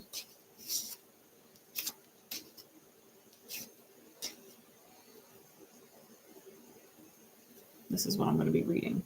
Energy number 1. One person is stuck at the crossroads. We got the locksmith reverse with the juggler and the mountain man. Okay.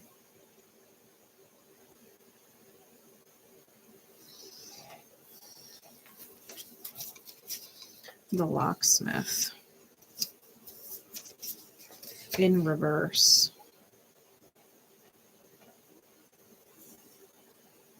Presents the subject with the keys they need in order to unlock destiny. He grants tools to access new locations, clues, or treasures, but does not grant insight into how or where they can be used. The card often represents strange, ancient, or magical objects. And it's in reverse, which means it's chaotic, right? Because lawful, neutral stays neutral, but lawful would become chaotic.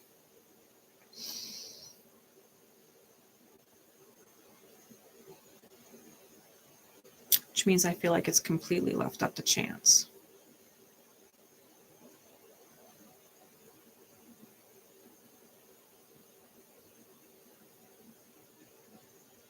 Instead of being granted the key from someone, they would have to stumble upon it.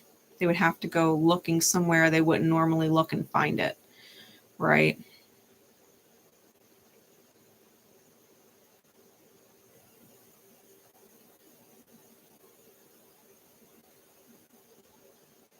They might literally have to separate themselves from the energy that they're around, right? If the key is Chiron, right?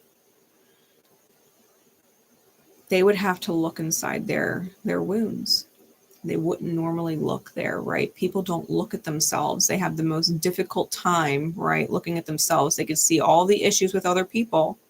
They could tell everybody else what they're doing wrong.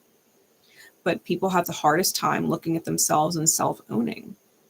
So this person might literally need to take a look at how they're martyring themselves, how they're sacrificing themselves, how they're trying to heal other people, right? Because we're still in this Geminian energy, and we've got the martyr over here. We've got 10 of Wands wounds over there, right? We've got carrying the crosses of other people. We've got addictions and all this shit, right? So if this person is going to stumble upon the key by chance, it's probably because they've separated themselves from other people's energy, gotten away from it for a temporary amount of time, and really had time to reflect inward on how they're suffering for other people's benefit, and they're not actually benefiting anything, right? How they're playing the martyr and the healer. And it's not like the love that they're giving is wasted, right? People always fear that the love they've given is wasted, but it's never wasted. Right? It pays off in the long run, but we don't necessarily get to be the ones that reap the reward of it. Right? The healing that takes place in those other people in due time. You were just in their journey for a season and a reason, literally. Okay. So this person is going to potentially discover by chance that they were only meant to be in someone's life for a temporary amount of time in order to give love, right? To martyr their own light, give their own light to someone else who was lost in the dark because they couldn't see, right? The match on top. They were meant to be a light in someone's darkness. The thing about the match is eventually all of the wood burns out and the light goes out. It can't burn forever, right? At that point, someone else is going to have to figure out how to create light in the darkness, okay? You showed them what their wounds are, and they either figure it out or they don't, right? Even with God bless the twin flame journey, it's grossly misunderstood. This is why I'm so grateful, right? For my experience with the person I've always considered as my twin. Because even though I know damn right well, we are oil and water. We are not meant to be together. Long term, there was definitely a season and a reason why we were together. And I literally learned how to spark a light in my own fucking darkness. I can only hope that knowing me has helped him to figure out the same, right? It's not wasted. It's not wasted. If you can accept, if you're dealing with your own Gemini energy and find yourself in the light, that you are only meant to be in someone's life for a season and a reason, regardless of their label. They might be family. They might be someone that you deal with on a regular basis. They might be a friend. They might be someone, they might be anybody, right? Anybody.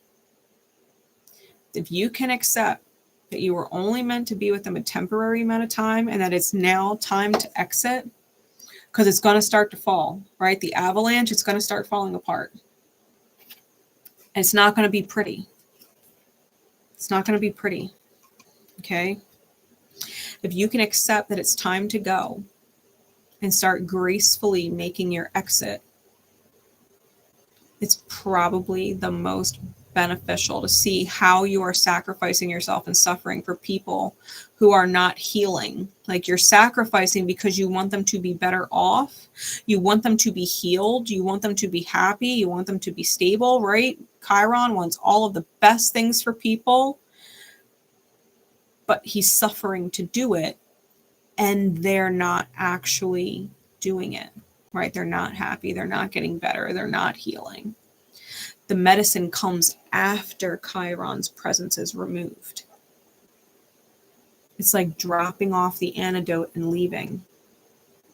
They're not going to take it in front of you. They're going to do that after you go. You're going to start to heal after you go. Right?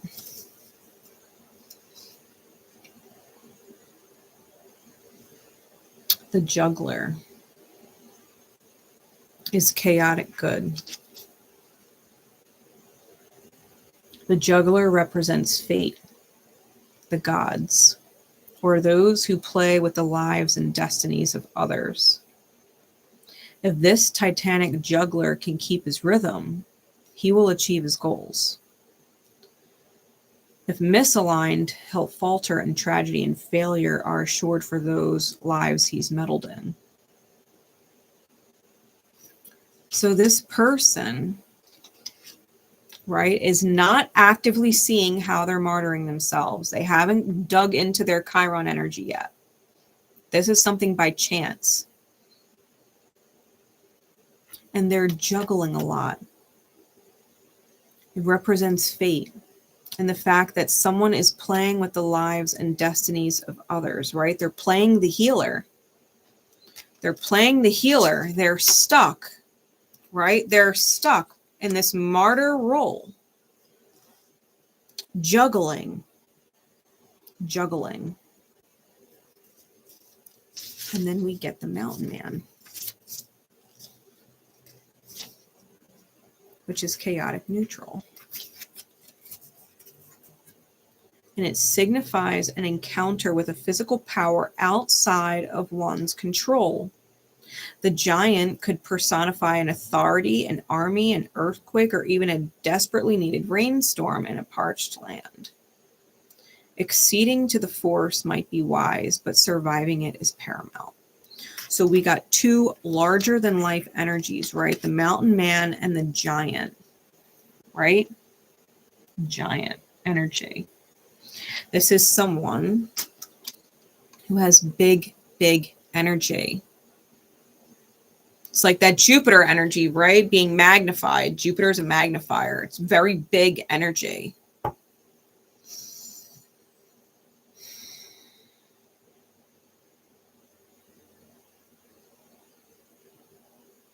This person is juggling.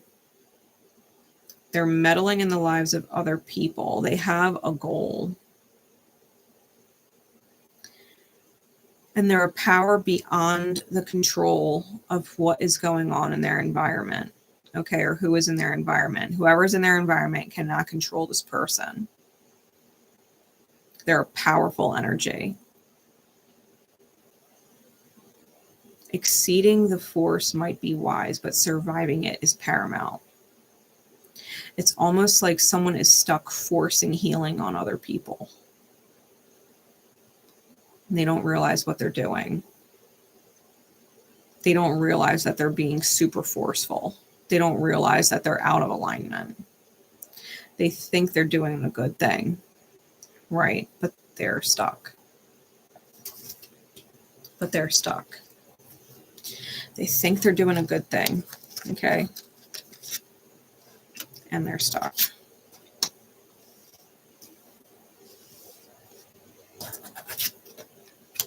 And they've got this needle and thread connection. So this person with the needle and thread on the bottom, the other energy I'm about to get into, may or may not be actually in their reality. Okay, the forge is under that. The forge is under that.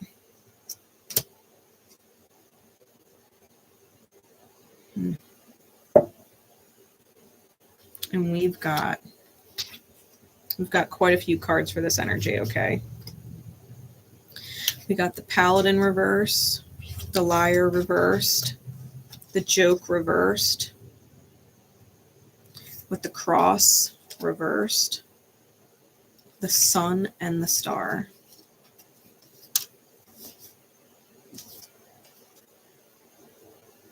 These are the cards I'm looking at. Okay. The cross has the angel upside down, hung on the cross, right?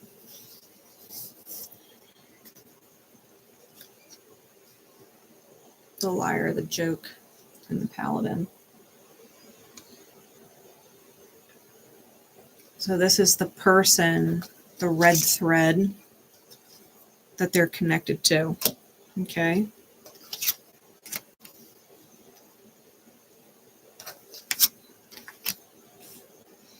The cross in reverse, this is the angel, right? The angel that was hung up and sacrificed, right? The divine weeps, right? The light weeps. The divine light weeps for the angel hung on the cross. So this person stopped martyring themselves, right? The angelic light is in reverse. It's not, they're not hung up on the cross anymore. They are literally in the sun and the star. This is their bright light healed. The sun and the star, that is bright, shining light healed. That is the North Star. That is the compass point. That is destiny's direction. They are in their divine light. They are not on the cross. All right. They are probably still very much their angel self, but they are not on the cross. Okay. Red thread that they're connected to. Now the paladin is lawful good and it's misaligned. Okay. It says, the paladin symbolizes standing strong in the face of adversity. The paladin does not back down under any circumstances. The card usually indicates the need to stay the course or do what one knows is right, even if it takes a heavy toll. This card, if misaligned, such a course might be foolhardy. So I think this person may have been deemed chaotic evil by the other person, because the opposite of lawful good is chaotic evil. But that's because they decided not to continue moving forward because it was painful for them to move forward. They were the angel being hung on a cross until they decided not to be that anymore. They realized that the pursuit of being hung on the cross for someone else was foolish. Right? Foolish. They were probably demonized for it. Okay. The liar reversed.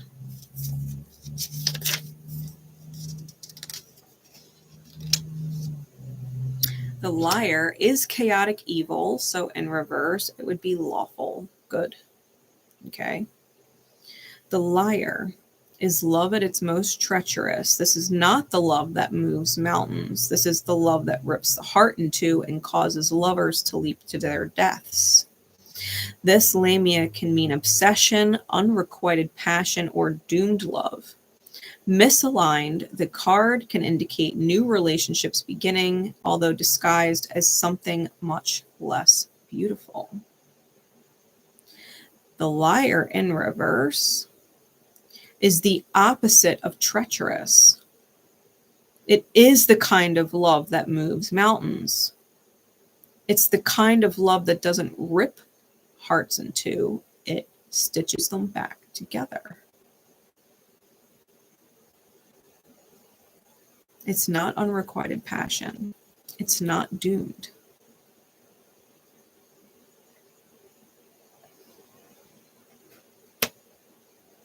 They might not be literally the most beautiful person or the top priority. They might not be your, checklist of physical requirements, right? They might not be the right height. They might not be the right person, race, whatever. They might not have the right hair color. They might not, whatever.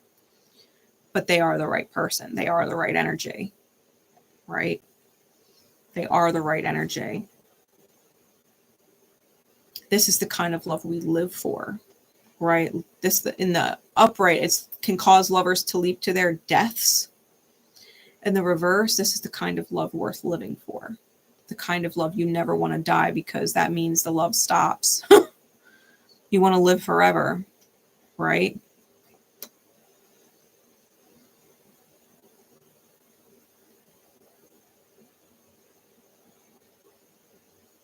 That's long term. The opposite of the liar is the truth, right? That is capital T truth.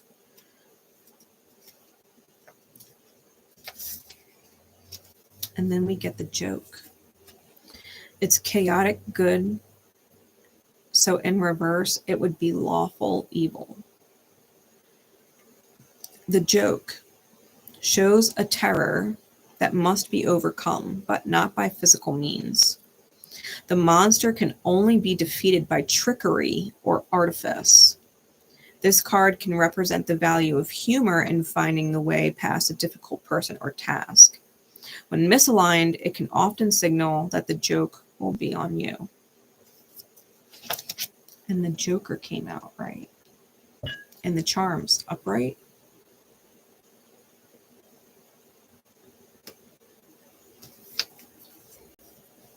I feel like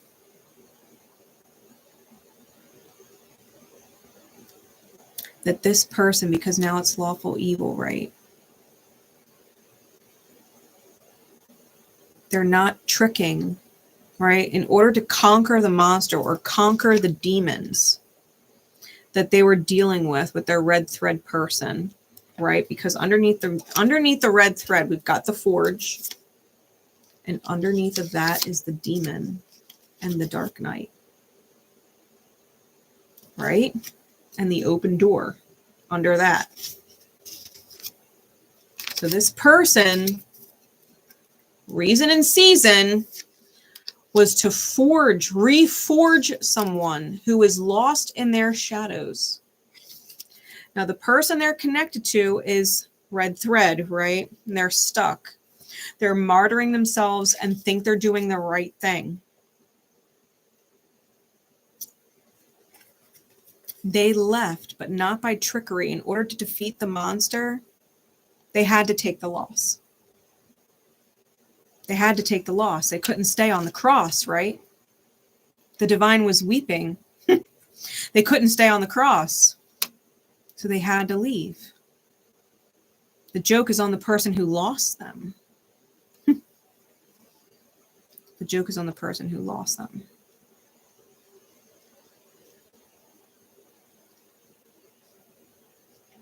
It's not funny, right? Card representing the value of humor to find its way past a difficult person or task. It's not funny. It's not a joke. They literally had to leave someone because the person was difficult, right? A difficult person. Finding a way past a difficult person. They had to leave the stuck person. The stuck person who thinks they're doing right and they're in misalignment.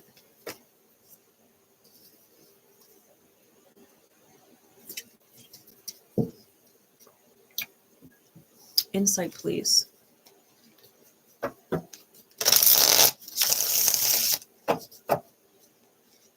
Insight, please. What's going on here? What is going on here between these two energies? Right? The light and the dark. It's the match. The match can't stay lit forever. Eventually it has to burn out. The match is not going to stay lit forever. They come in, they flash bright light in there so that you can see the demons, and then they got to go. Then they got to go. The demons don't like it when you shine light on them. Demons don't like to be seen. They like to be hidden in the shadows. They like to control people from the subconscious realms of false beliefs and broken perspectives, right? Demons don't like it when you shine a bright light in there. They'll literally come after you. So it's like this person had to get out. They had to get out. They could not stay on the cross. They had to get out. They're too bright to be in there.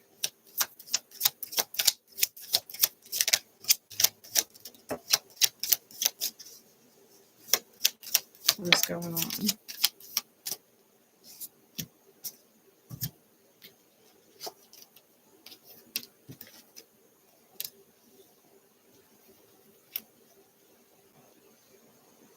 King and Queen of Cups. Princess of Cups in reverse. Nine of Cups in reverse. Prince of Discs. Six of Discs. So these two people were a matched pair. Okay, we do have the King and Queen of Cups. They are a suited match. Princess of Cups in the reverse means there was no mercy, no apology, no closure, no compassion. The Nine of Cups is in reverse, clarifying it. So it was a lost wish. It's sad. It's being aloof. It's being disconnected, right? There's sadness.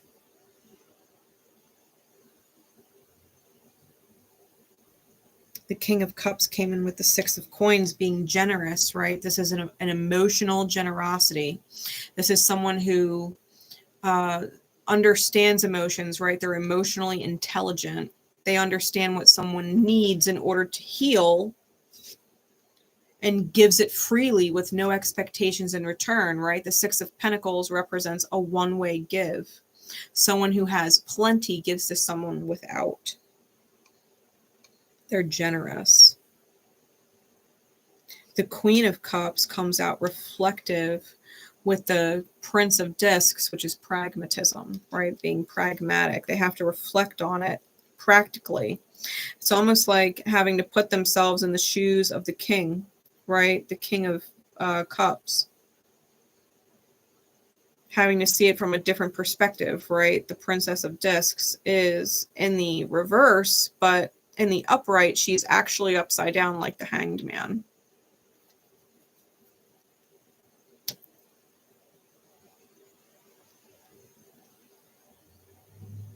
How was the wish lost, right? They have to put themselves in someone else's shoes.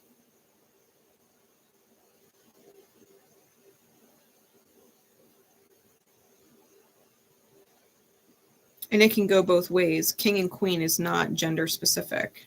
You can be a female and be in the masculine energy role where you were making the decisions, the shot calling, doing the healing work, right? The king was probably the angel on the cross being put upside down. The juggler, mountain man, locksmith reverse is probably the Queen of Cups, who's having to reflect on the situation from a pragmatic stance, right? Looking back on it like, okay, well, how was the wish lost? Because there is sadness there. There was sadness with the parting. There was a lack of consideration, right? It might have ended very abruptly, and there might have been a lot of people, right, ganging up on the angel, right? Ganging up on the angel that was hung on the cross for leaving because they broke code. They didn't stay no matter what, no matter how hard it was. They said, fuck this. I'm a healer of a different breed. I am the truth. If you think the joke is on me, right? The joke's on you. I'm the light.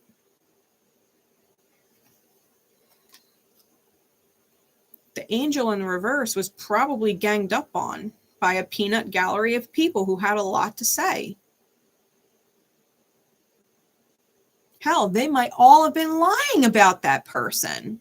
And this person is the only one speaking the truth. Like, no, the sky is blue. The sky is blue. Everybody's like, nope, you're a fucking liar. Little did everybody know the sky was blue. Right? This was the contract. We got the Three of Coins on bottom. And the Three of Wands on top. That's 33. That is master teacher energy. That is purpose. Literally, the cards, the definitive words in the corner are purpose and works in the upright.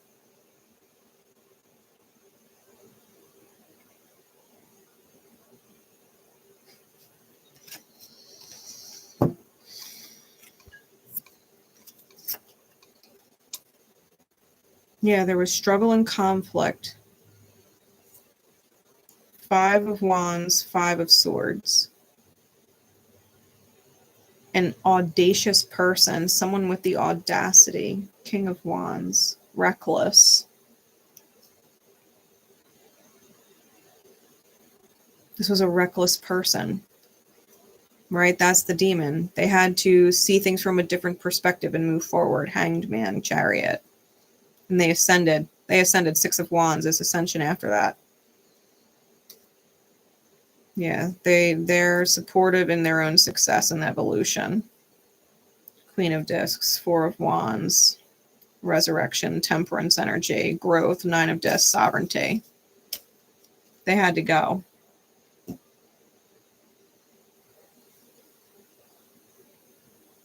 I think that the light gems are realizing that maybe they had what might literally have been an earth angel in their midst who was actually really, really honest. And they came in like a flash of lightning, like a match in the dark, lit up the darkness to help someone heal because they were stuck. They were stuck. They might have had a really difficult time seeing the long-term repercussions of their actions, especially because we had Saturn on the dice. If you can't see the long-term consequence of your actions, it's sufferable, right? Saturn is karmic suffering. It's binding. It's the devil energy, right? Like the first reading, the shadows. This person came in to help them see why they manifest what they do, right? The second house, Taurus's house, is possessions, it's manifestation. My fill in the blank, my life, my experience, my partner, my kids, my job, my car, my house, my life. This person was not seeing the repercussions of their actions. So their red thread, connected in soul person, you can call it a twin flame. Their person came in to unstick them. Came in like a flash of light and had to go. Because they weren't going to stay there and get hung on the cross. Even if that meant they were getting demonized, even if that meant they were speaking the truth and no one else believed them.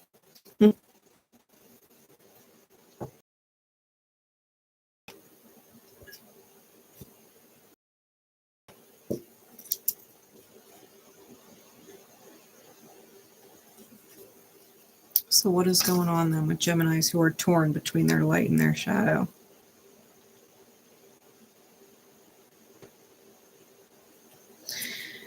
Spirit, what is going on between Geminis torn between their light and their shadow? We got the Lost with the Mute Hag and the Peacock. Give me some further clarity, Spirit, before I break it down. Clarify the Lost with the Mute Hag. What's going on with that energy? The book.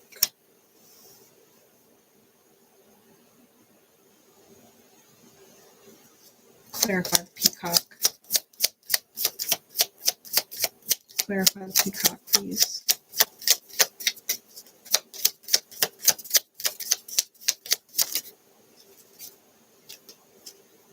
The Honor and the Broken Mind. Now there's two Broken Mind cards in here. We'll get into that. The Fireplace is on the bottom.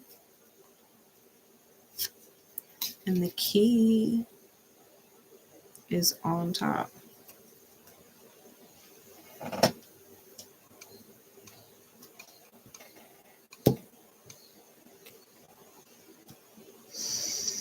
Now, the thing about the Fireplace is it can keep you warm, right? If you give it fuel, it can keep you warm. It also burns evidence. Okay. The Key is in fact Chiron, but it also opens up the treasure chest, right? It opens doors that were previously locked, right? When you get a hold of the Key. So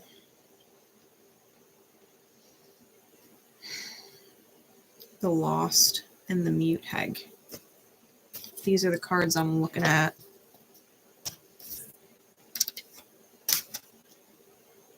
For person 1.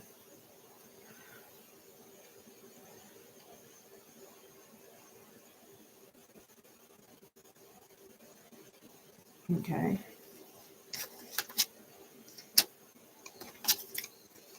So mind you, this is again for Gemini, an energy that is torn between their light and their shadow. They're at a war within themselves. They don't know if they should be in their shadow or in their light, and they're conflicted. Okay. The Lost and the Mute Hag, they're both wisdom cards.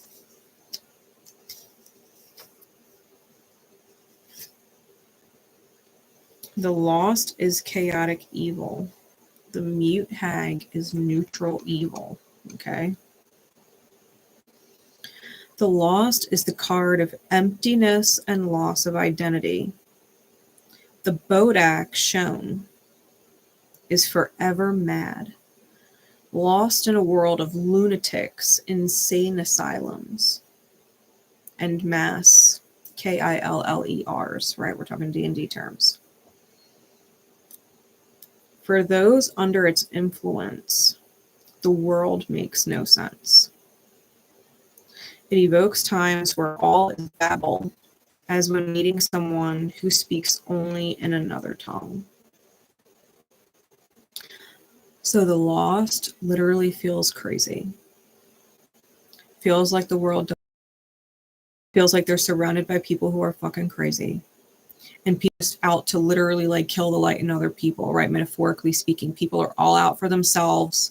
There's nobody in the world that holds compassion anymore, and they don't know whether to be in their compassionate light energy and live by the golden rule, right? Treat others the way you would want to be treated, or be out for themselves like everybody else, right? Because the world's insane.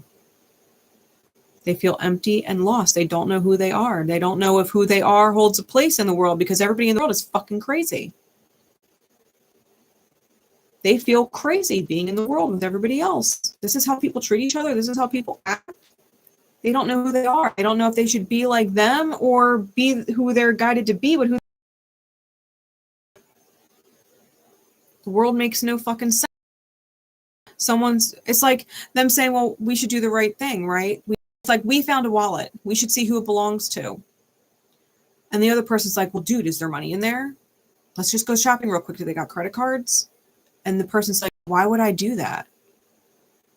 Like, why would I take their credit card? Why would I steal their money out of the wallet? Why would I not return it? And the person who's saying, no, let's take the money out of the wallet. Let's go. Like, let's go. Let's have fun. Fuck it. We found it. Let's go. And it doesn't make sense to them. Like, why would I do that? And they don't know if they're crazy or not, because maybe maybe they found it with a group of friends. Maybe every single one of their friends is like, dude, take the money. Let's go. Let's go.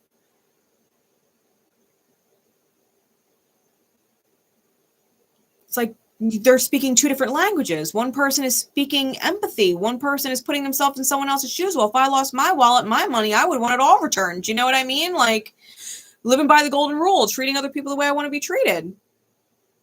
And the world around them is just like speaking another language. Like, no, let's take advantage of it. Let's take it for granted. Let's use it, right? Let's use them, abuse it, right? Let's do that. Two different languages. One is selfless and empathic and sympathetic, and the other one is selfish and narcissistic and no compassion, right? No empathy. Self-serving. Is not the same language, right? Now, the mute hag might be silent, but the eye she holds lets her see into the hearts of men. The hag invokes blood pacts and poisonous secrets, the kind that turn brother against brother and son against father. It is the card that performers, harrowers, loathe. It leaves them stumbling over their words and songs. Because the hag, right, the mute hag with this card, this person sees all of the bullshit that other people are doing and stays quiet.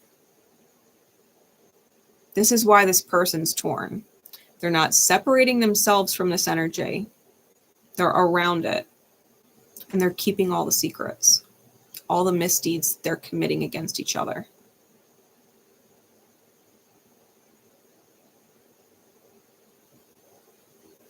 If they were to spill the beans, they would start a fucking riot between whatever people they know.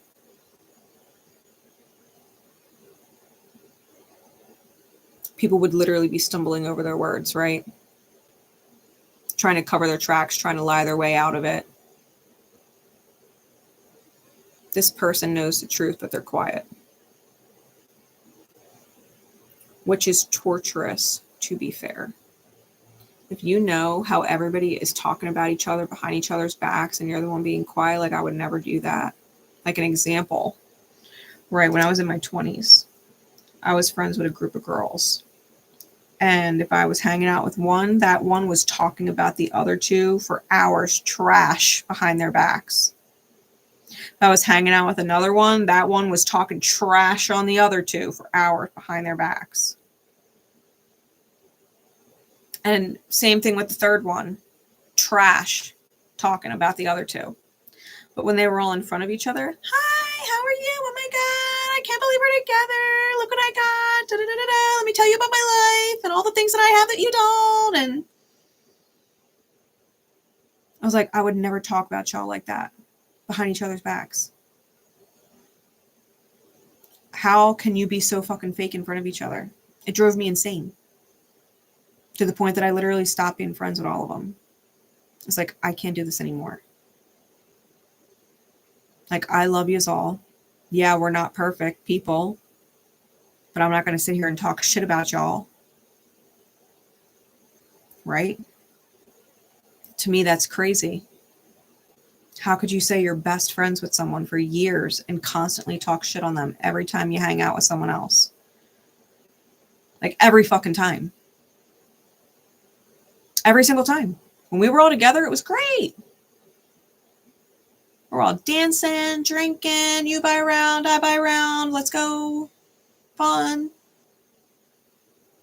But any single time I hung out with one of them and the other two weren't present, it didn't stop. It didn't stop.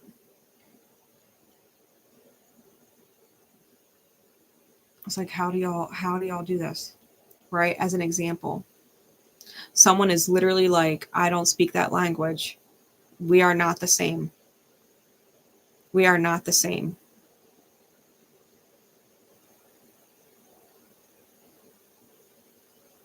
I had a best friend once who swore up and down that I wanted her boyfriend. I wanted nothing to do with her boyfriend. Nothing. He got pissed off at her one day, wanted to make her jealous, and said, yeah, Grace gave me an extra long hug goodbye today. All she had to fucking hear. I didn't even fucking see him that day. I'm like, what are you talking about? What are you talking about? I wasn't even attracted to him, not even a little bit. Let alone, I don't fuck around with people who fuck around with my friends. Like, once someone fucks around with my friends, you're off the table. I say that to my friend Brittany at work all the time. Like, dude, let me know who you fuck with, because if you fuck with them, I will never fuck with them. That goes against my code. I don't fuck with people that my friends fuck with, period. You and I will never fight over that. You will never have beef over that. You and I will never have secret beef. Like, if my friend is with somebody, you will never see me with them ever. Ever. I don't even care if it was just a hookup. That's just how I am. Right? So when I have friends that are out there like trying to hook up with my ex, and I'm like, you and I are not the same. Like, we're not friends. We are not the same. Like, how could you be talking to your friend's ex? How can you be sleeping with your friend's ex? Well, they're exes. They're not together anymore. Someone who is looking around in the world thinking they're fucking crazy.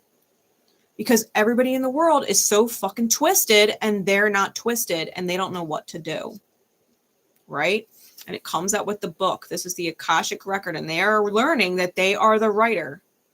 They are the one who writes their story. They are the creator. Either they continue to hang around with the likes of these fucking people and go nowhere and be purposeless, or they let them go and figure out what their purpose is and realign with people who are actually on the same page as them.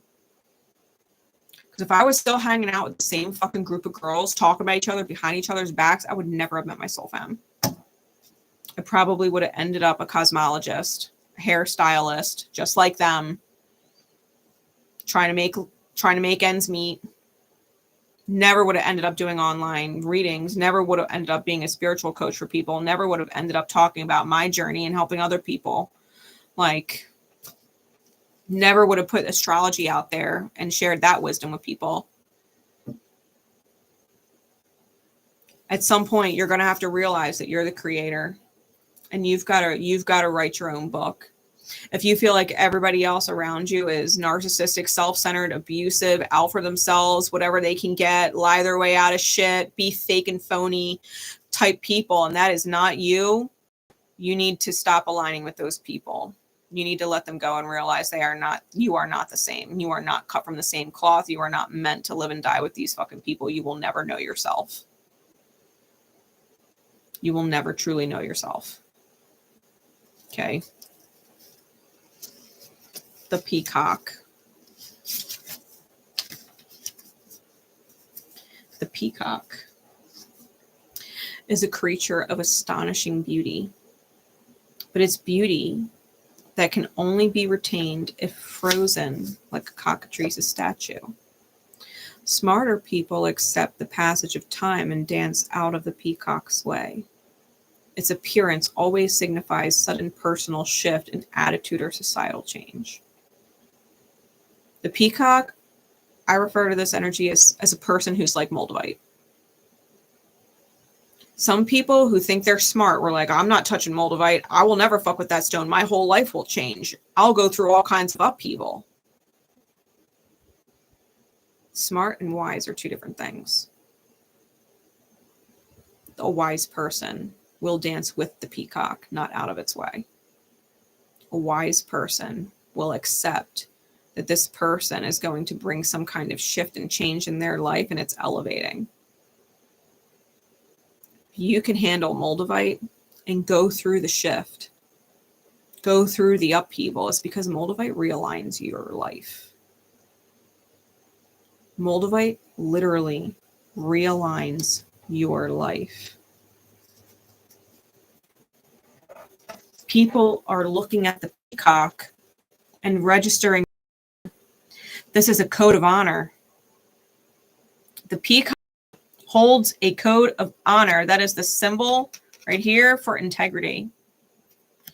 People look at the peacock and how beautiful they are, and they're like, that's a demon. They're different. Everybody lies to get their way. That person tells the truth. Oh, no, no, no. We can't be around that person. They'll tell the truth about us. They're the bad guy for telling the truth. Not we're the bad guys for being bullshit artists and using people, right? We're not the bad guys. The bad guy is the person telling the truth. The bad guy is the person returning the wallet with all the money in it. That's the bad guy. We all could have went out and had fun. We could have bought lunch. We could have went out and had drinks for free on somebody else's lost money. We all could have had a great time, but they're the bad person because they returned the wallet. They're looking at the angel and calling it a demon. They're bad because they're not bad like us. They're not bad like us, which makes them worse because they're not us. They actually care about people. Well, that person is the one that will tell one best friend that the other best friend is sleeping with their boyfriend. They're the bad person. They have girls' code. They have honor code. They're going to let someone know that their man hit on them. They're going to tell their friend, hey, your man hit on me. And then be accused of being the bad person because, well, maybe my boyfriend wouldn't have hit on you if you weren't flirting with him. And you're like, but I wasn't flirting with him. He was literally just making moves on me. I would never flirt with your boyfriend. I would never be with someone that you were with. That's not who I am. Bullshit. No, you're the demon for telling me the truth. You're the bad one. Not the guy who was hitting on him, right? No, you're the bad one for being good, right? They're looking at the angel and demonizing them. So this person is torn. This person is torn right now. Whoever we're dealing with, this Gemini energy who's torn between their light and their shadow, a part of them is staying fucking silent, thinking everybody else is crazy, and a part of them wants to be the fucking angel, but they know they're going to be demonized for it. They know they're going to be demonized for it. So they're being quiet right now. They don't know what to do, right? This is Geminis that are torn between their light and their shadow. They're aware that something's going on and it's fucked up. But they don't want the upheaval. They don't know if they should step into their Moldavite energy, their light energy. Like, that's light work. Everybody fucking hates it when someone starts doing light work. The demons get agitated. Right? They're literally in the scenario of your light irritates our demons. Dim the fuck down. Dim the fuck down. And don't be that beautiful angelic self. We're all demons here, right? We're all running around in our shadows here. We're all in denial here. We're all using and lying and wearing masks here. Don't you fucking dare shine your light and expose our bullshit. That's what this person's dealing with. They're a light. They're the key. And they can either warm the place up and light the fucking fire or burn the evidence and stay silent. They can either expose the truth and stay warm in their light or stay silent. That's where this person's at. I got Symbolon. I feel like I need Rider-Waite too.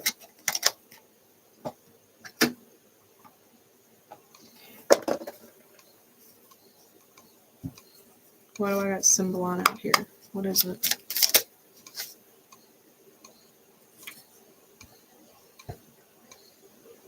Aries, Virgo, Mars, Mercury, the unicorn. Yeah, they're being fucking hunted. They're being hunted by the demons in their life. The demons in their life are trying to take them out. They're the unicorn. They're just trying to mind their own fucking business. They don't even want to get pulled into the fucking bullshit. They just want to mind their own business and be a magical unicorn. But the demons are calling them out, and or the universe is calling them out and says, you have to choose. You can't be silent like this. You can't deem yourself powerless when you have power. So either you are going to be powerless and surrender your power and you're going to choose it, or you're going to step into your fucking power. Aries is about leadership energy. Mars is about taking action. Virgo is about taking the steps and higher service and communication. Mercury. The divine is calling you out. You're a fucking unicorn. Stop pretending that you're not. You're a unicorn. You see things differently. You are not like them. It's calling you out. Yeah, you trying to sleep on the job? Oh, no, no, no. No, no, no. You're in the mirror with people. You're in the mirror with people. You're going to have to expose their bullshit for what it is. What does this reality look like? What does this reality look like, Spirit? For Geminis who are torn between their light and their shadow. What is going on? What is going on?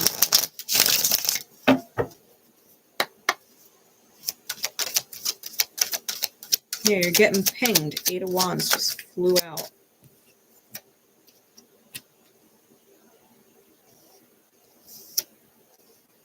What else? You got to take a leap of faith on being the fucking tower. I shit you not. Spirit is telling you 8 of Wands and the Hermit card. You have to go your own way. Spirit is like, why are you doing this? You got to look inside your own shadows at your own demons. You're afraid to be in your light. Who taught you that not shining, about dimming, is the right way to be? Be what other people expect you to be. Do what is acceptable. Don't be different. Follow the rules. Be like everybody else. Be socially acceptable.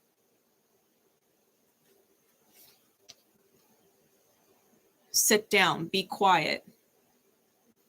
Do as you're told. Don't talk back. Shh, keep it a secret. Who taught you that?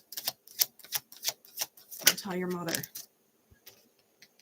Shh, don't tell your father.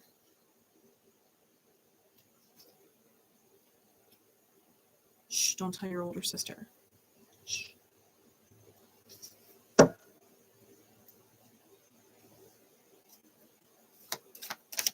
You know what you desire. No apologies. You already know what you wish to see. You're not fucking sorry for being yourself. You're not sorry for wanting everything to be healed. You desire manifesting something better. You know that other people want better. You know that other people want to live a better life. Other people might be stressed out. Other people might be, you know, worried and high anxiety because they're like living in a trail of lies, and you've got to defend yourself. The Fool with the Tower and the Seven of Wands. You're going to have to defend yourself. You're going to have to let that tower fall, the avalanche. You know everybody's going to come up against you. You know it. You already know everybody's going to jump down your fucking throat for being the quote-unquote whistleblower of light on all of their dark bullshit. You already know you're probably going to have to let a lot of people go. Because what's not right is not right. You already know. Universe is telling you, take a leap of faith on the tower. You're the light. The sun's on the bottom. The universe will shine for you.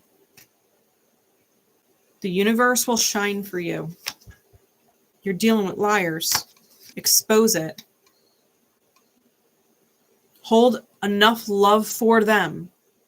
Love them enough to say your shadows are not acceptable. The Death card. Your shadows are not acceptable. The lies cannot continue. The thieving energy, you taking energy from other people, is not acceptable. The gaslighting is not acceptable. Fighting with people, arguing with people, making them think they're crazy is not acceptable. You got to overflow that love energy. You got to love them enough to call them on their bullshit and say, listen, I know that you learned that this is what people do and this is normal, but it's not acceptable. It's not right. It's not right. Just because you learned that everybody does it doesn't make it right. Just because everybody lies does not make it right. Just because everybody is out for themselves, everybody uses people, doesn't make it right, though. You're that person. You're that person. You're the person who can't unsee how fucked up everybody is. To the point that you feel crazy. You cannot unsee it. You are meant to shine light on their fucking demons. I'm telling you.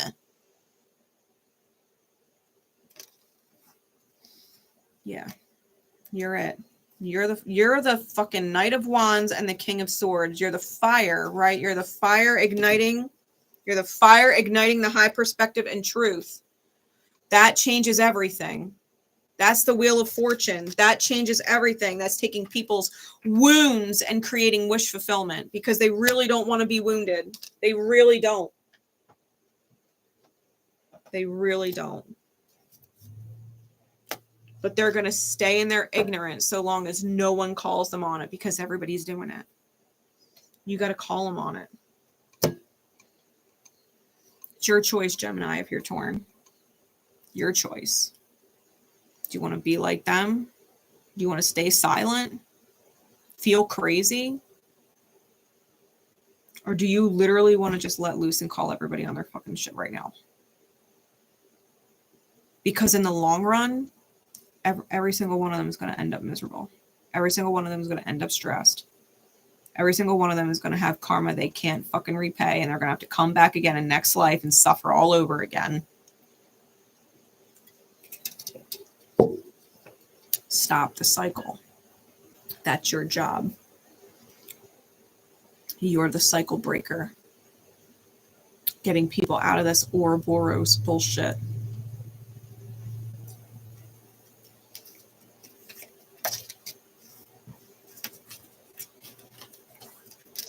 Spirit straight up called you out.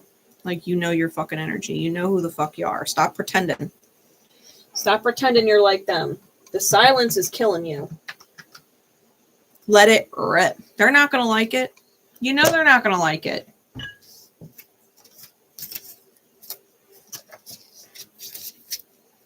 So what? They're not going to like their life if no one calls them on their shit, and they're not given the option to change. They think there's no other option right now. Everybody's like this. I have to be like everybody else. No, not everybody else is like this. You're not. You're different. And you refuse to be like that. So why can't they? Why can't they? You have to show them that different exists. Different exists. Unless you show them, they're going to keep believing that everybody's like this. Everybody's the same. You got to show them different. You got to show them different. And if you got to leave, then you got to leave, right? Refer back to the light reading. Someone had to shine that fucking light in there and go. They knew all of the fucking shadows were going to come after them and gang up on them. And that's exactly what they did. But they got out and they're shining fucking bright. They're living the good life. Spirit shines for them.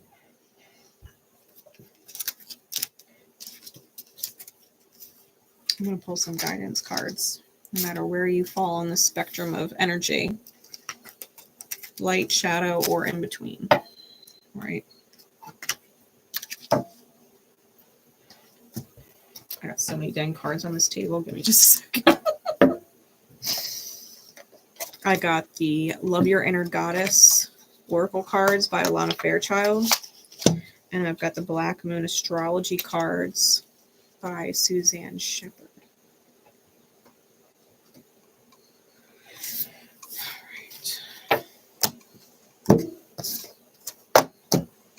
So here we go. Guidance. Wow, I did not expect to be live this long, y'all. Spirit said Gemini, and I didn't argue.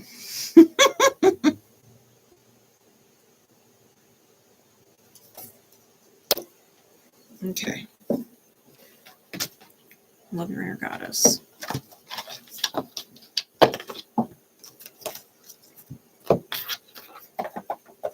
And Black Moon Astrology, which is where we're going to start. We're going to start with that one.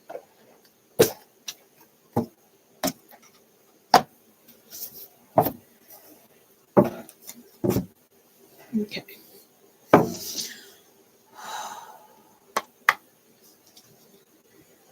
Light my Moldavite incense that I got from Dreamer Apothecary. We're just going to clear all that energy real quick. Okay.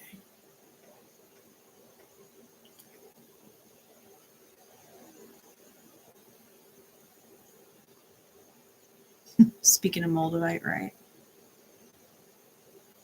I don't know if there's actual Moldavites in these incense, but the energy they hold, the vibration is similar enough for me. It's fucking wonderful.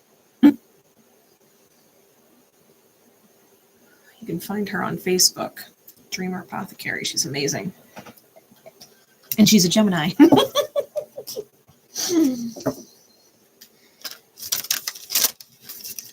Beautiful soul one at that. I love her so much. So. Oh, that smells so amazing. I love that smell. It's my new favorite incense. I shit you not. I've been a Nag-Champa person for God knows how long, but man, that Moldavite just took the fucking cake. They smell amazing. What's the guidance, please, Spirit? What's the guidance, please, Spirit? For those who need it. whether they're in the shadow or the light or somewhere torn in between.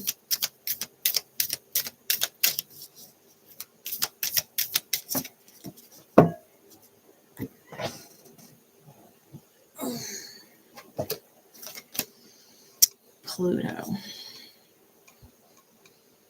Transformation.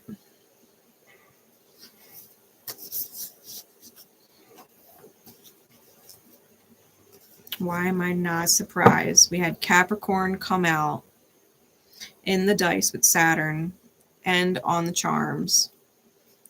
And it's at its final end, right, in Capricorn. It's on its way out, which is big, big, big change. Big change, like major, major cycles ending. We won't see Pluto back in Capricorn for the rest of our lifetime. Neither will our kids or our grandkids or their kids.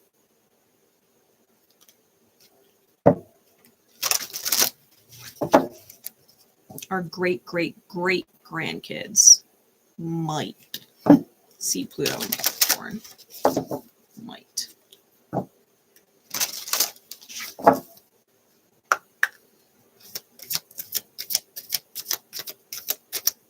Barely.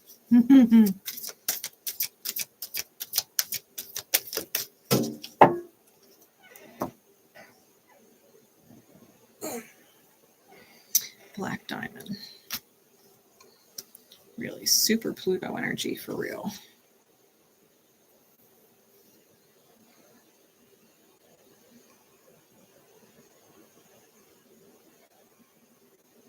We had Scorpio come out in the dice as well. True love is eternal is what it says on his shirt.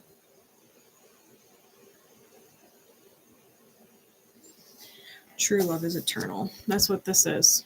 My logo, my tattoo and all that. Love is infinite and eternal. All right.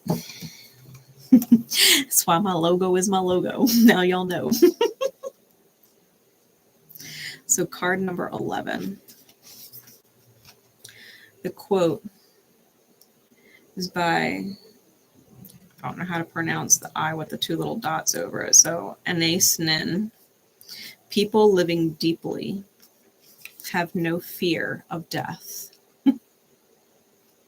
So fucking true. When you know you're in alignment, you ain't scared of death. You are not scared of death. Death will find you when it's meant to, and you can't bring it a moment sooner. All right. Pluto. The smallest and outermost planet in our solar system probably carries the most weight. It is the planet of extremes. Birth, sex, and death are Pluto's themes. In Greek legend, Pluto was the god of the underworld. His earlier name, Hades, came to designate the dwelling place for the dead. The name Hades means the unseen, and is a good description of the energies of Pluto, which tend to transform areas of the astrological chart without us knowing until the explosion or blowout. Pluto was discovered in 1930, and although it is now considered a dwarf planet, transits from Pluto are extremely powerful and bring on significant life changes. In traditional astrology, Pluto is the higher octave of Mars, but has some similarities to Saturn, which is also a force of oppression. Pluto governs renewal and rebirth. It brings to the surface things that have been hidden or are felt deep inside. These are sometimes painful to confront, or they are embarrassing or taboo. The dwarf planet tends to inspire unwelcome surprises. Pluto can be like a tower collapsing in your life, a life from which you must rebuild from debris and also inspiration. Many things you have relied upon for always being there may suddenly disappear or leave.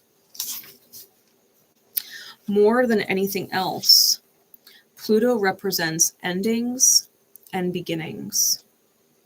It is not a card of physical death per se, since in our lifetimes we experience many deaths and new starts. It is simply a time when the decks are being wiped clean for new action. Most of the time, you begin to feel ill at ease with the feeling of quote unquote something not right. And things go down strangely with an eerie silence like the Titanic. If you are in a relationship that has been difficult, it will either end or it will deepen and become more fulfilling. Any romance that starts at this time should prove to be intense. It is very important not to try and control things. Instead, surrender to the ups and downs for a while, although some of these changes may be painful ones. That said, this is a time of intense sexuality. It may come in various forms. Great sex, not enough sex, strange sex, but most likely intense and consuming sex. In terms of job or career, it may be time to get another. When the Pluto card presents itself in a reading, you may have recently been infatuated with a hidden subject, certain mysteries, or the taboo and the occult in general. This could be a time when you are able to sense and feel spirits around you. Sometimes this card can indicate psychic attacks, and thus you should be very careful who you open up to. Be cautious if you are involved in anything paranormal or occult in nature. You are not particularly vulnerable. In fact, your strength is growing, but it is important at this point in time to spiritually protect yourself from anything negative, such as vampiric types of people or lost souls looking for a home. You may become upset concerning something about your past that turns out not to be what you always thought it was. On a more mundane level, you may have to be more careful with your finances, taxes, and inheritances, especially. You might have the opportunity to suddenly move to a new home, but be aware of the foundation, water or sewer problems, and also the possibility that the house might be haunted. Think of Pluto as leftover things that tend to languish in a state of decay or decadence, but more positively, rejuvenation, healing, and birth. The corresponding tarot card is the Six of Swords. It is transformation, endings, beginnings, new ways, and the end of the old intensity, right? So when we have the avalanche and the crows come out as the top and bottom theme of all of the readings, that's Pluto. It's not comfortable. Pluto's not comfortable. It's not light and fluffy, rainbows and unicorns healing. Care Bears aren't shooting lights from their tummies and making everything better. Pluto is the holy shit moment. I have wounds that need to heal, right? Pluto represents the soul scars. The unseen, the things that are buried in our unconscious, that we don't even realize are there affecting our lives. The fears that we inherit from other people. The wounds that we're taught, right? As an example, I'm a Pluto South Node conjunct in Scorpio. That's Pluto's dignified house, right? My South Node Scorpio conjunction acts like a whirlpool that dredges things up off the bottom of the ocean for people to look at. Also means I was always meant to heal and erase my soul scars in this life, because South Node is like a magic eraser. Anybody who deals with my Scorpionic conjunction, Pluto South Node, it affects their chart. in some which way, shape, or form, whether it's squaring things, trining things, opposing things, whatever the case is, conjuncting things, it's going to bring it up to heal. It's going to bring it up to heal. I got it from my dad. My lessons have been through the Pluto South Node in Scorpio. I fucking love addicts. I fucking love them. I want them all to heal. And I've been hurt a million times over by people with addictions to where I can't date them anymore. I had to transform, right? I can't be with them anymore. It's extremely painful for me. It's so painful that it literally is off-putting, and I have no attraction watching someone get stupid. I think I addressed it. I think it was the earlier live I did for my Divine Rebels.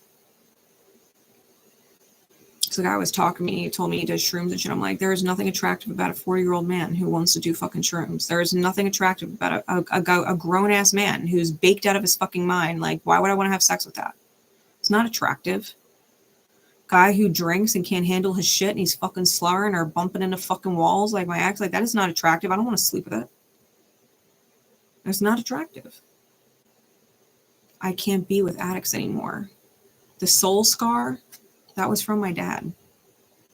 He was an addict. And I tried to heal that over and over and over and over and over in other people. Until I realized I just had to heal myself and stop trying to heal addicts. They can heal themselves. It's not my job. It's not my job. You want to live a better life? Choose it. I did. I wanted to live a better life. I didn't want to deal with addictions anymore. So I had to heal my own addiction to saving people who weren't ready to save themselves. Pluto's about transforming deep soul scars. Where's your Pluto? What sign is it in? There's not many people alive today that still have Pluto in Cancer. There are some, but they're older. They're in their 90s. So we've got Pluto, Leo, right? Older generation, 80s and 70s. I don't know how many of y'all are out there watching my channel. Pluto, Leo was dealing with the evolution of power trips, right? Ego, control, right? Very controlling people.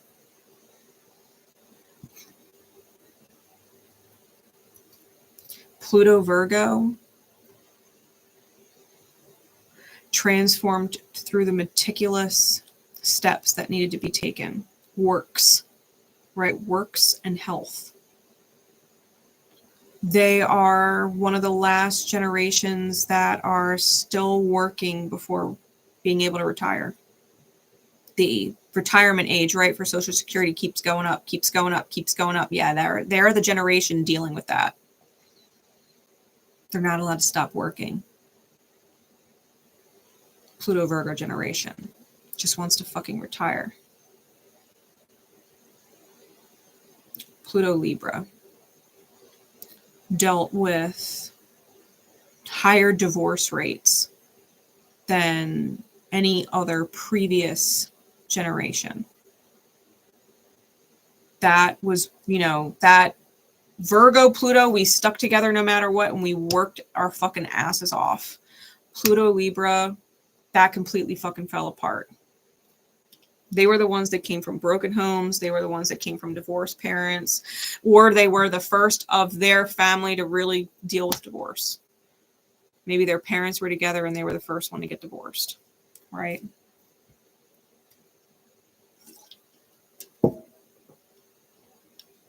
They deal with toxic dynamics. They might have learned that sticking it together, no matter how miserable you are, was the way to do it. Well, if you got kids, you got to stay together for the kids. If you're the man, then you need to work your fucking ass off and take care of your family. It's your job. It's your responsibility. Don't you leave your partner. You have a responsibility to stay with your toxic woman or whatever for the kids. No different. Women had to stay with, you know, toxic men, lying, cheating men, because they were told to be a housewife. They were told to stay at home, take care of the kids. That's your job. That's your job. You're not allowed to have a passion. You don't go to college. It's what they were taught from their Virgo parents, their Virgo Pluto parents. Gender roles. Women have a job. Men have a job. This is how you do it. But the Pluto Libra generation was like, I can't do that. I can't do that. I can't stay in this dynamic until the day I die. I can't be with this person until the day I die. They're toxic, right? Or they're not taking the steps to heal, right? Toxic relationships. They were the first to start getting divorced. Big time. Pluto Libra, most divorces happened during that time. And those parents who divorced, people who were born prior who divorced during the Pluto Libra generation, all those kids were Pluto Scorpio. They were all Pluto Scorpio kids. We were the problem children. Adderall, you're welcome. That's our generation.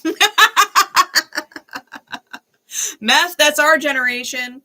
STDs, that's our generation. Pluto Scorpio, when that came out, so did AIDS.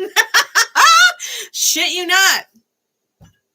Pluto, we're dealing with soul scars. We're dealing with broken ass fucking people. Pluto Sag generation is going to change the way we see the consequences of our fucking actions, where we did not see the long-term repercussions of all the fucking landfills and garbage and shit on our earth. Their generation is going to be the one that has to fucking transform that. Because the Pluto Scorpio generation, all the previous generations, like, let's make plastic.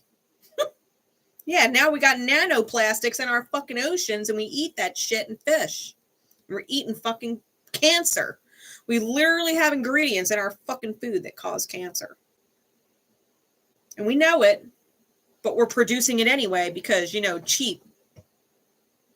We don't see the repercussions of the actions, the long-term problem with that. That's going to be Scorpio Sag or Pluto Sag. Right? Things got to change. How did what you get taught have to radically change because your life is different? Because you are not your parents and you cannot be your parents. How many people grow up to quote unquote be just like their parents? You were never meant to repeat their wounds. You were never meant to repeat their karma. You were never meant to live their life and their pain. You were meant to heal it, which means you have to transform. You have to.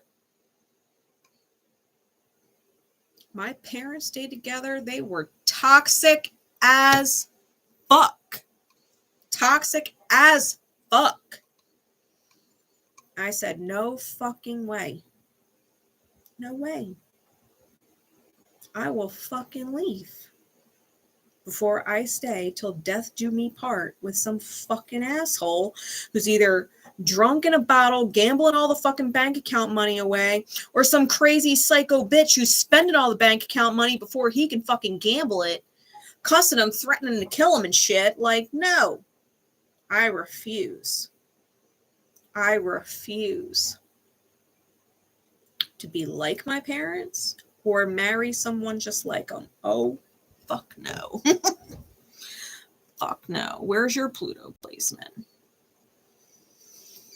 Because you're meant to transform relationships. If you're Pluto Libra, the big generations that follow me are Pluto Virgo, Pluto Libra, Pluto Scorpio. The youngest generation is Pluto Sag. They're getting there. They're getting there. Shout out to all you Pluto Saggies. Love you. You're gonna change the world. For real though. What's your soul scar? Who taught you that you had to be the bigger person? Who taught you that you had to suck it up and be a man or be a woman, be a wife, be a mother, be a this, be a that? Who said? Who said? If you're suffering and you're miserable and you're depressed and you're suicidal and you're X fill in the blank, you're an addict and you're trying to escape your reality because you fucking hate it, who said that you have to suffer in whatever reality that is if it's not good for you? God help us all. And I will have that unfavorable fucking unpopular opinion. A great example would be women who end up getting pregnant. Not because they wanted to. But God knows I didn't plan my son. I didn't plan my son. My ex knew that I was fucking leaving. Caught me at a moment. Trapped me outright. Didn't want me to leave. Knew that I would stay and work it out if I got pregnant. Knew that I would.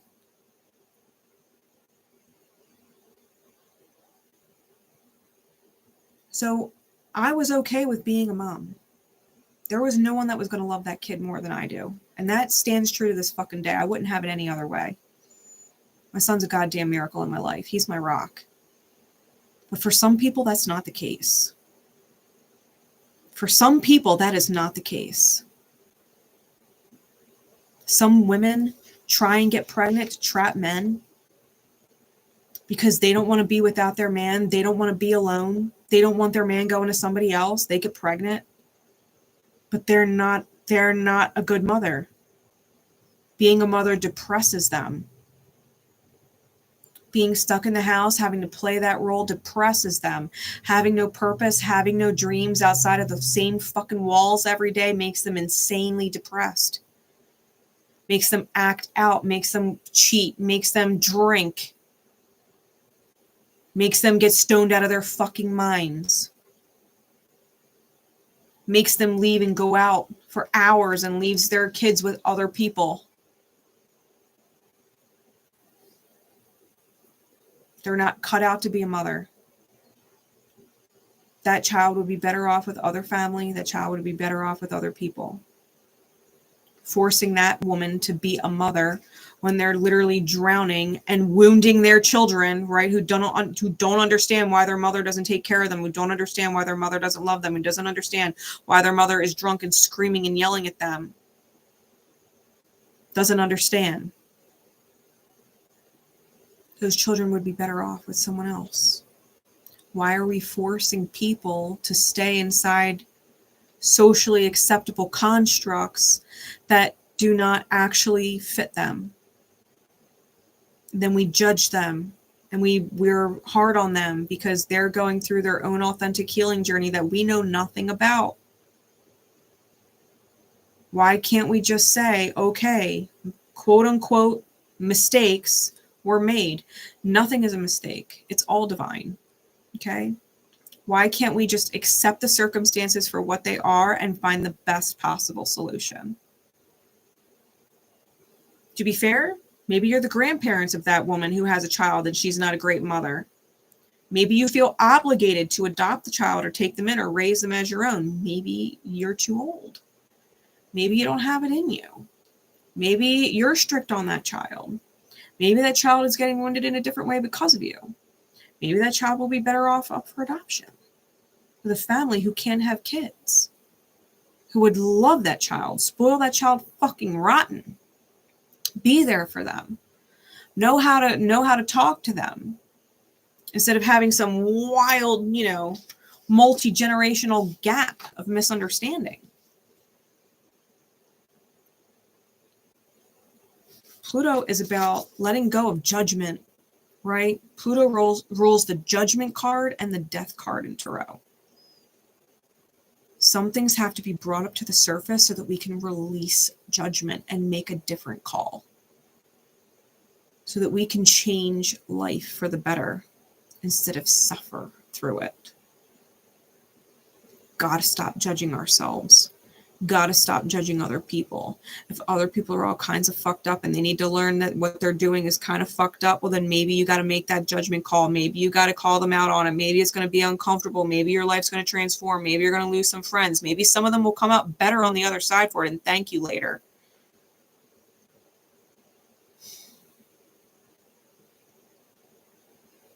Pluto is like the harsh truth that we try and suppress so bad.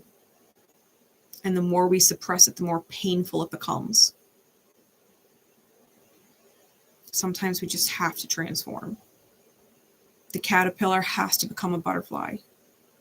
It can't stay a caterpillar forever. It's got to turn to complete fucking mush and go through isolation inside of its chrysalis in order to come out the other end. Beautiful. Beautiful. But it's got to do it. No one said it was comfortable, but it has to be done. Right? We can't keep repeating these karmic cycles and putting our soul scars on our kids to heal, telling them that this is the best way when we don't know the best way. We don't know the best way for them. We don't know. Their Pluto's different than ours. We got to let them be authentic and not judge them for it. Straight up. Sorry, it was like a major little siren on Pluto. Card 39, Black Diamond. Black Diamond. It says Black Diamond is the bearer of powerful spiritual mojo. That is literally what Pluto is, okay? Powerful spiritual mojo. She shines with dark beauty through the soul that has been able to withstand great intensity and remain intact. With the power to defend you against jealousy, ill wishing, and curses, Black Diamond gives you the power to face your fears.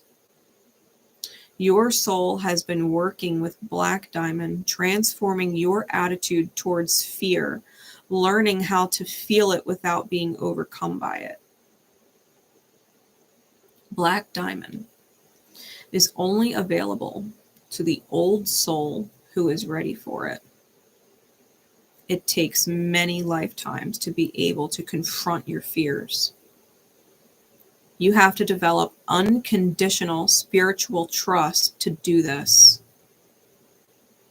Only then can you go through the darkness of the unknown and face your fears willingly, with absolute certainty that you will learn something of value to your soul, and knowing that you will find your way out into the light once more. You are strong enough to experience the darkness within you and in the world around you without breaking your trust in spirit. Your soul knows that, even when we cannot see how, all things ultimately work out for good. Black Diamond reminds you that you are an ancient and wise soul with the power to create love even out of the darkness. You are made stronger through every experience. The things that once would have caused you pressure will actually become so much easier for you to handle. You are ready for an empowered, beautiful, and precious life journey ahead. If you are catching this fucking far into this reading, if you have made it this far, do not underestimate your fucking spiritual value here. You are not like everybody else. You're not like everybody else. You have the power to help people heal with your sheer presence, being who you are, and your bright-ass authentic light shining in the darkness all around you. Knowing that the darkness tries to creep into your own being all the time, and that's okay, because at the end of the day, even if it gets the better of you, it's fucking divine. It's helping your life transform. Even the angel hung on the cross that had to go through the pain of leaving, right? The sadness, the detachment, was unsticking someone.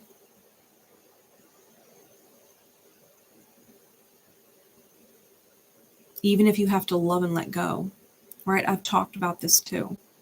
People always say, oh, if you don't love me at my worst, then you don't deserve me at my best. If you can't stick with me through my worst, right, then you don't deserve me at my best. How would you have gotten to your best if the people didn't leave you at your worst and call you on your bullshit and say, that's not acceptable, I'm out? Would you have really gotten to your best if those people didn't love you enough to leave?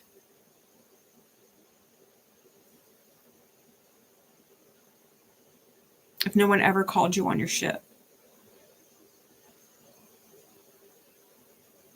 Hey, Lori, how you doing? Think about that. The light, the angel, had to leave. Had to leave in order for the healing to take place. They're the stitches. They are the stitches, the spiritual stitches. No one's going to fucking heal if you allow yourself to carry their crosses so that they don't have to take responsibility for it.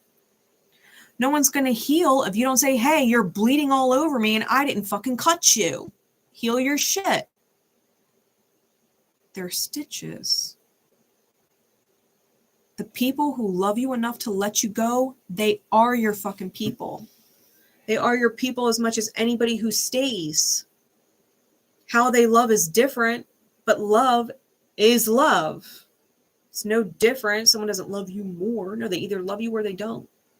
The people who don't love you, who don't fucking care, let you be fucking ignorant. They let you be in your fucking shadow. They don't teach you a goddamn thing and you suffer for it. Those are the other people out there just using you, just taking you for granted out for themselves. Oh, if your life's fucked up, that's your problem. I'm not going to waste my breath helping you fix it. I'm not going to waste my breath leaving you. You know, I'm not going to waste my time. I'm mooching off of you for this. I'm leeching off of you for that. I'm not going to help you heal it. I'm taking advantage of the fact that you got a shadow.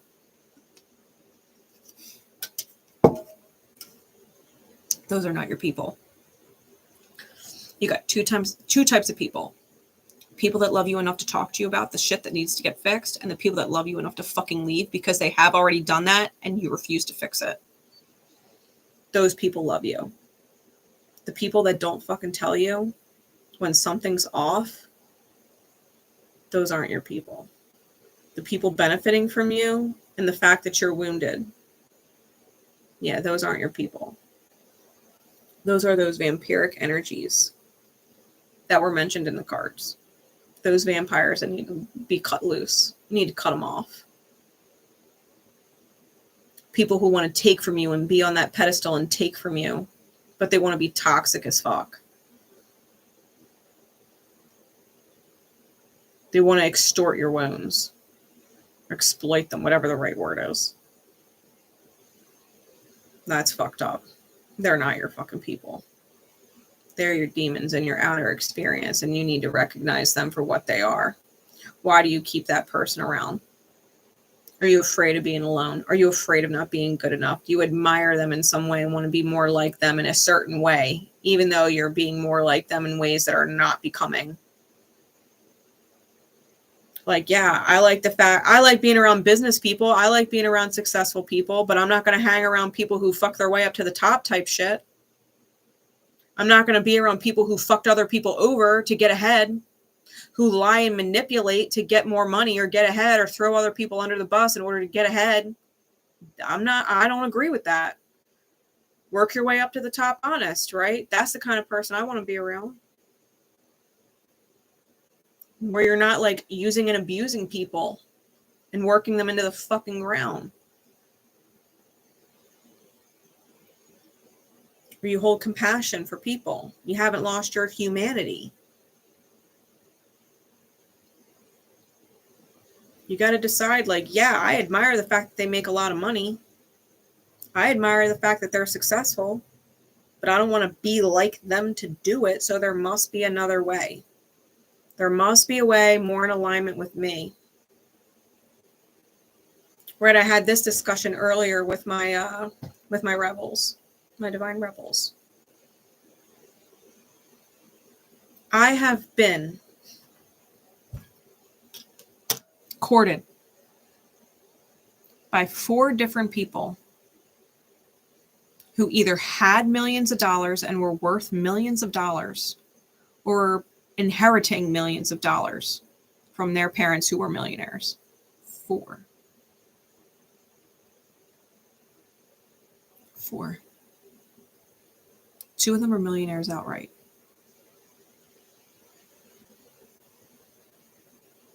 Two of them were set to inherit millions from their parents.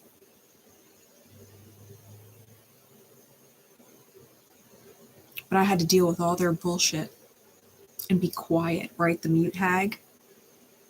I had to give up my purpose. I had to be quiet. I'm fucking Moldavite. I turned all 4 of them down. I don't give a fuck. I don't give a fuck how much money you make. It's not worth more than my peace. It's not worth more than my peace. You want me to be what? You want to hold the fact that my lifestyle is in the fucking balance and you're a fucking asshole? And I got to deal with you potentially cheating, and I got to deal with you potentially treating me like shit and talk to me like shit, and I got to deal with whatever the fuck you want me to do and whatever you want me to be because you got fucking millions? Bitch, I would rather live in my fucking middle of bumfuck nowhere apartment by myself, living paycheck to paycheck if I have to, in peace. I don't want to deal with your addictions. I don't care what fucking roof you got over my head. I'd rather sleep in my goddamn car. If I want fucking millions, I'll make my own. I'll make my own. I don't want your fucking millions. Even here on social media, people do all the shit that they do. They spend hours getting just the right light and just the right whatever and just the right background music to try and make clips to get millions of views. They ain't fucking helping nobody, though. It's not even fucking real. Half the shit you see ain't even fucking real. Am I going to sit here and compromise my fucking integrity just so I can make a short to get me 1 million views? Or am I going to sit here in my fucking integrity because that's my fucking integrity? And it ain't worth anything else. It ain't worth compromising. I'm not going to sit here and compromise my integrity. I'm not going to sit here and fucking lie and fabricate bullshit videos. I'm not going to sit here and pretend that I'm a fucking light worker and I'm fucking perfect and blah, blah, blah. I'm not going to sit here and not cuss because it ain't fucking real. I'm a Sag. I'm a stellium Sag. I fucking cuss like a fucking sailor. I come with a fucking warning. Well, the algorithms don't like it if you cuss. I don't give a fuck. I am who I am. You know what I mean? Like, what am I going to be, fake? What am I going to edit? What am I going to take? A whole 12-hour day and edit this video? Edit this 3-hour video and take all the cuss words out? Make nice little clips, nice little transitions, put a little back music on.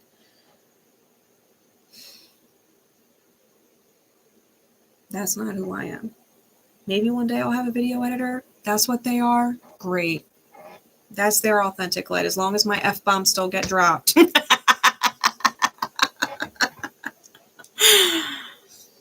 I'm not going to sit here and pretend that I didn't go through fucking hell to be where I'm at.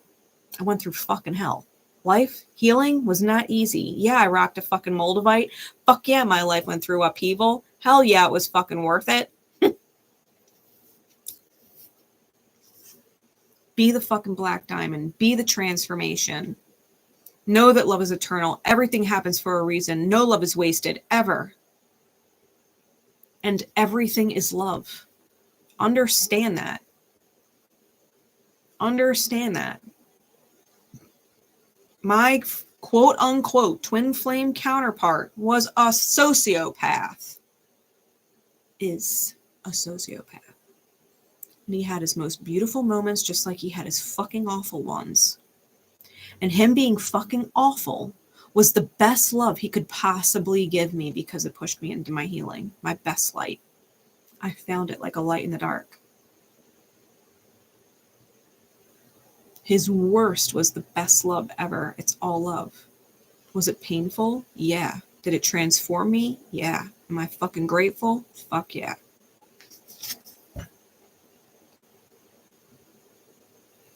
Right now, I'm straight edge sober.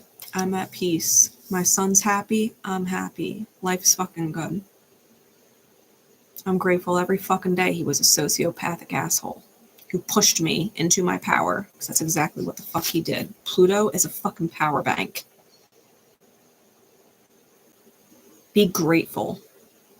Be grateful for the hardest experiences of your life, because the universe pushed you it the hard way, or you wouldn't have fucking unlocked your power. You wouldn't have realized you were a black diamond until you were done being under all that pressure. How are diamonds made? How are diamonds made? Extreme pressure. Extreme conditions. Extreme pressure. If you didn't get put under that kind of pressure, you wouldn't be the diamond you are. True love is eternal. It goes beyond this life.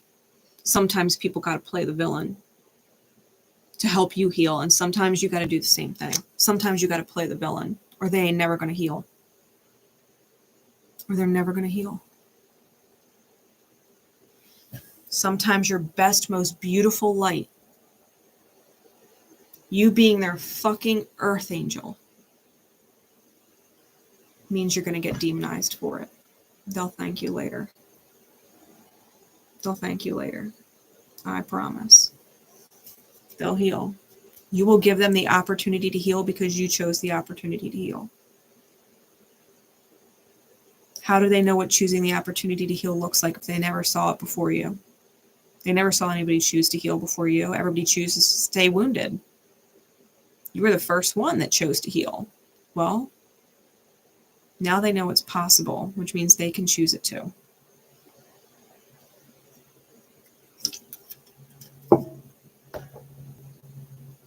Lead by example. Change the world. Start with yourself. It ripples. I promise. Till next time, guys. See you later.